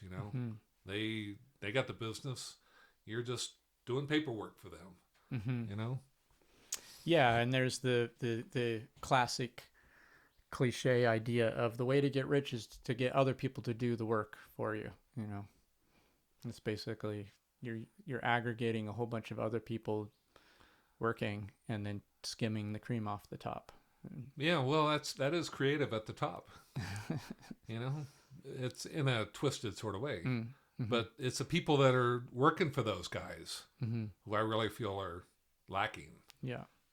Yeah, and that's being caught in that hamster wheel of the wage slavery, which this is something that really came up for me recently with, my cat was locked in the basement for a really long time back when I was traveling. It was an accident. She sneaks in there. It's hard to know if you're just, like the person who was taking care of my house didn't know where she was. Yeah. You don't think to go look in the basement. I didn't know. So, but I was thinking a lot about this feeling of captivity, this experience of captivity. And I was associating that happening with, as a young man, my mom became ill, and I was stuck in this. I felt a lot of feelings of stuckness and being trapped, kind of captive to this situation. Now, I don't regret, I was old enough to be working and I was still in it, taking care of her and doing the best I could. I don't regret doing that, but the circumstances had within them a captivity, right? And making horrible wages. You know, there's in our society in this capitalist wealth extraction to the top of our capitalist society, there's wage slavery is a very real thing. Just being stuck in this grind of hustle, hustle, hustle just to barely get by. Yeah. There's a captivity element karmically in it. Sure. You Debt is a captivity. Debt is Debt is our captivity. new, handcuffs, basically. Yeah. And so that just kind of like and when I was traveling, I did a family constellation where I was releasing my mom's soul, but by extension, like family constellations are partly personal, but partly collective. Yeah. I was like forgiving her and releasing her from that karmic burden that she couldn't, the person, the in family constellation, volunteers are representatives for different parts of your family tree. Yeah. And then they experience feelings in that role. And then they express their feelings and express stuff in that role. And so the person who was representing my mom was saying things like, I'm sorry for that, the way that trapped you. And I couldn't help it. I couldn't control it. I didn't know what to do, And so I like forgave her and released her. But it felt, so in reflecting on that, like there was some kind of karmic thing that my mom was even, like just the fact that I was in that circumstance, getting into this like reincarnation idea, or we come in with like karmic things to work out, which is like many lives, many masters, or lives between lives. I think it's lives between lives. Yeah. This idea that we kind of have unfinished business with other souls from past lifetimes. And so we kind of come in with a circumstance where we're going to work out some kind of karmic thing with someone else. Yeah. Your mother was your daughter was your wife, all these. Or maybe somehow I had her in captivity, like maybe I was a slave. You called that into your life somehow. There's no doubt of that. Maybe. Well, it didn't just happen. Calling it into my life implies it was something in this lifetime that I called it in. But it like... Well, I don't know if it implies this lifetime. Maybe. Yeah. Or, well, what I'm getting at is it seemed like there was some kind of transpersonal karma. And maybe not even like past life, but like collective. I think oftentimes in these stories about past lives, there's a lot of emphasis on the individual, you know? Yeah, we're a relationship. Right. And we're in this context of a big collective mass set of things happening. And absolutely, yeah. And like, to what degree was that situation with my mom working out some kind of captivity karma, whether it's a past life or a collective thing? But in doing the family constellation, they're releasing her from that felt like it was shifting something in terms of some kind of karmic thing having to do with captivity. And then the cat thing was like reconfirmation of that, But yeah, and like what we're dealing with in the West is this wage slavery problem, where the oligarchs, and to a lesser degree, but similarly, the corporatists, there's this system of like wealth extraction to the top, and the like people at the bottom just having a really rough time. And unfortunately, like politicians really capitalize on that. Like, I think ironically, Trump was like the worst option for the poor guy at the bottom, but somehow he was able to communicate to, like his propaganda was so good that the poor guy getting squeezed thought that he was the solution, but really he was representing the oligarch, which is the ultimate cause of the poor man's plight, Well, the corporation didn't do us any favors either. There's corporatists and oligarchs, right? Mm-hmm. And I think corporations have. I mean, a corporation is now considered a A person, person, right? basically, and Which is there's bizarre. a lot of bad stuff happening under that Mm-hmm. law arrangement. Right, like basically unlimited money being given to politicians and it being called free speech. Exactly, and so I think people they knew something was wrong, Mm-hmm. and Trump represents something different. Right. And so they go, we can't. Something is wrong with our system now. Mm. We need an outsider to come in and Mm-hmm. you know And a successful businessman knows what the businessman's needs are, rather than a politician. yeah, and that That's also what I hear. appears appealing on the surface. Sure. So I think it was it's not too surprising that it happened. I No, guess. no, it's not surprising. I'm just speaking to this thing of wage slavery that's prevalent, the extraction of wealth from the bottom to the top. That's very prevalent in our Western, global situation, and how that there's a lot of captivity karma being played out and generated.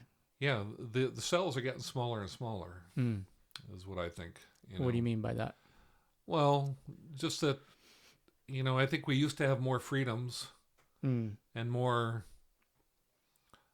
Our freedoms are. It's like sometimes I'll get hooked on YouTube, and I see all these videos of people interacting with police officers and stuff like this, and it's like the more you push for your rights, the more they respond against you in a certain sense. Mm-hmm. And so the more we push for our freedoms, the more the cell shrinks. Mm. And I just feel like we're approaching this, and I think it's a good thing, because I think it's going to force people to realize that the corporatism is not the answer, and neither is the oligarchy. Mm-hmm. The answer is with plants and relationships. Yep. And that's what I'm hoping that Monad Mm-hmm. is going to offer, is like this new paradigm, this new way of establishing our freedom. Mm-hmm. Because the one thing that we have in common is the environment. Mm-hmm. It's the only thing we really have in common. Mm-hmm. Plants, the rivers, Mm-hmm. the atmosphere. Everything else is divided up into, boundaries. Mm. Those things are boundaryless. And until people can appreciate ecology as this science that is more important than physics and, all these other, what's the one I'm looking for? Economics and stuff like that. Ecology, plants, insects, animals. Mm-hmm. Let's focus on these, let's make their lives equal to ours. Mm-hmm. And then we might have a chance, Otherwise, I don't think people are going to be able to escape where we're getting this pressure. Mm-hmm. I was just imagining an app idea. A what idea? App idea about plants, helping you grow plants. How do you, I think Monad is good for the concept, but obviously going for a walk in the woods is great. Yeah. Getting your hands in the soil in your garden is amazing. Yep. And to me, there's a little bit of a cognitive dissonance between an app and putting your hands in the soil in the garden or going for a walk in the woods, right? Doubt. So there's a little bit of looking there's the stars on Monad is different from going out and staring up at the sky at night. Right. So I guess is there and of course there's always let's make an app for that, But then meanwhile, that means people are spending more time looking at their phone, which is the problem. But if you're going to be looking at your phone, like, what if there was an app that was helping you get your hands in the soil? Like You know? what? Well, a gardening assistant, you know. Well, we talked about this one time, didn't we? About a what? What is that? Ben Almanac. Franklin's almanac. Yeah, an Almanac. almanac. Mm-hmm. Yeah, I mean, I think there's a tremendous opportunity to leverage AI, you know, machine learning to like aggregate and then have constant feedback.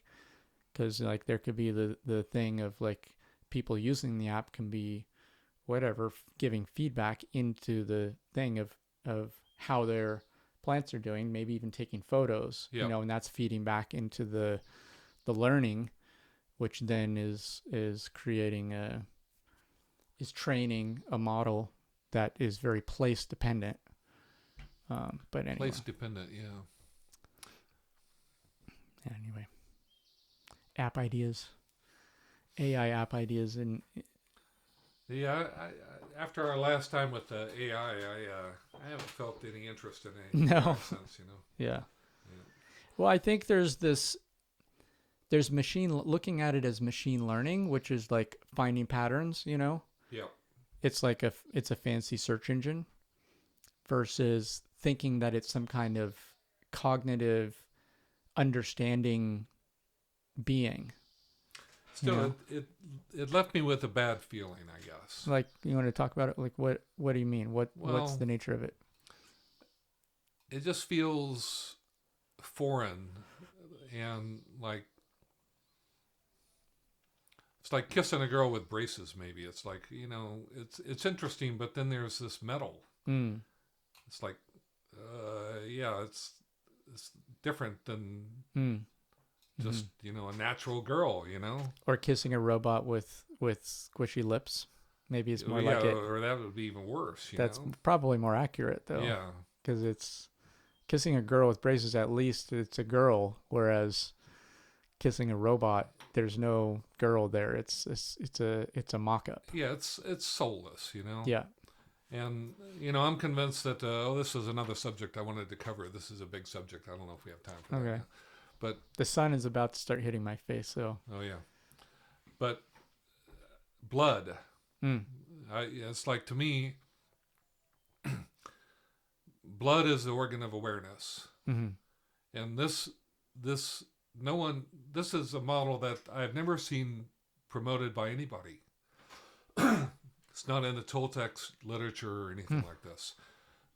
The idea that it's the organ of awareness because it's got the heme molecules with the coils, and the arrangement of all those untold heme molecules creates a morphogenetic field, an electromagnetic morphogenetic field, which interacts through resonance with the larger fields around it.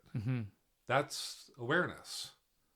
And also it's inherent in the polarity within the field itself, which is the arterial and the venous blood. So you've got the tonal and the nagal there from the very beginning, or the known and the unknown. It's the organ of awareness. So, and awareness is at the heart of consciousness. Consciousness, as currently described, is most people think of that it's somewhere in the brain, right? Right. But if you ignore the blood, you're ignoring the foundational level of awareness, right? And so this is where AI is duplicating neural nets without the blood.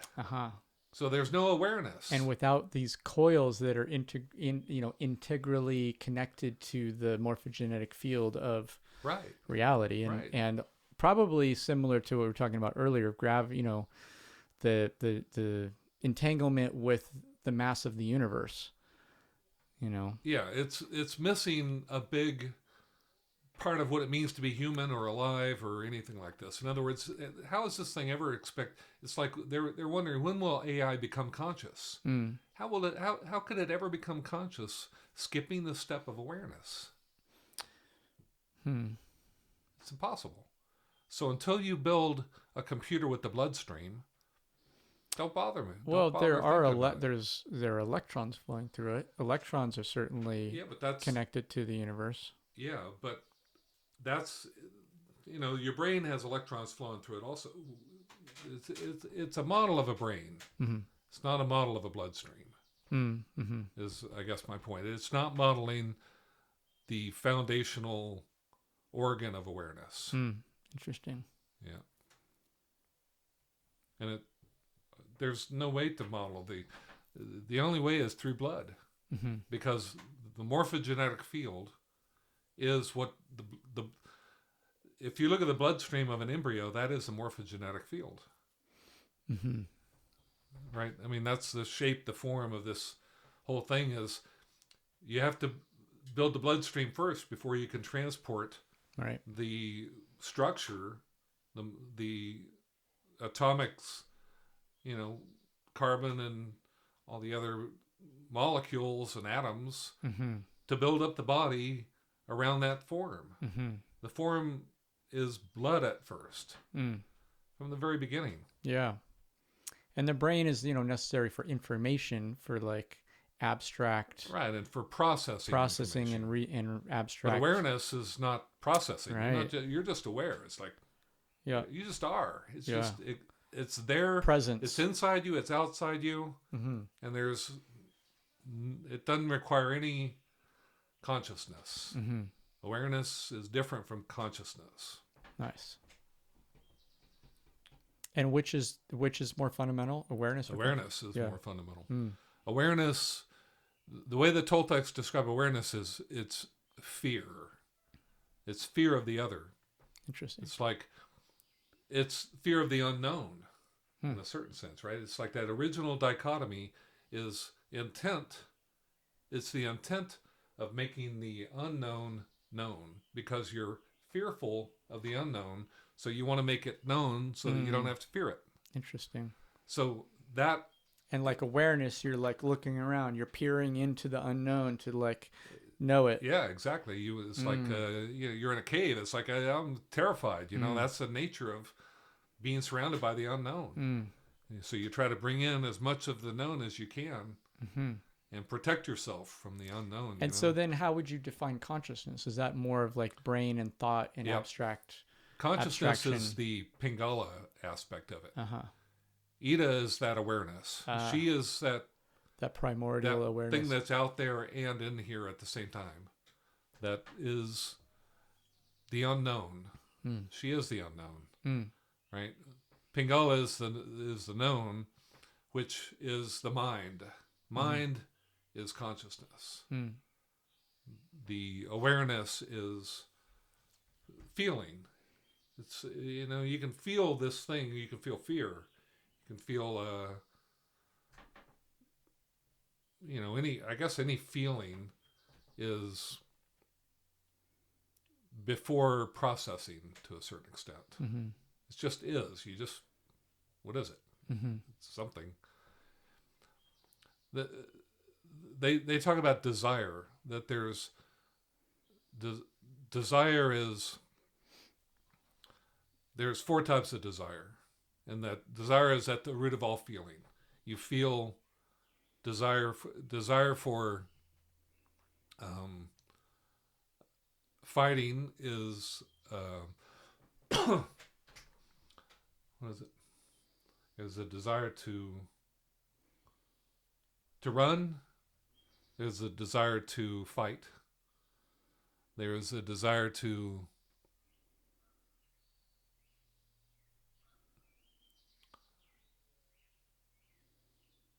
I'll look it up. We'll talk about it some other time. eat and have sex. Probably.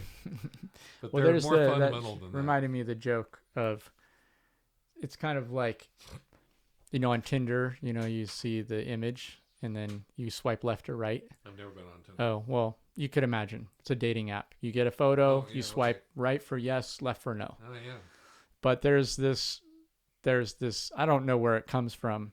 Right for yes, that's a known. Left, back to the unknown. Oh, maybe. Yeah. Oh yeah, interesting. Um, there's this thing of like you have three choices: fight, eat, or fuck. Oh yeah, right. And then someone says so and so, which one? And you say which one. Well, apparently, if someone is looking at you across the room, those are the options as to Okay. what they want. So is that similar to what you're talking about? No, I forget the context of. It's like I know that there's desire is like a fundamental Mm. force. Mm. It's like the only real emotion is desire, Mm-hmm. is what they say, and there's a desire for I know one of it is the desire to fight, Mm-hmm. the desire to. I should know this, man. Anyway, Bookmark it for next time. bookmark It's a it for good next place time. to stop too, Yep. because the sun's about to get in my eyes. Yep. Yeah, there it is. All right. Thanks, Keith. Thank you, Thomas. Good This has been conversation. fun, man. This is a good one. Resonance Radio. Yep.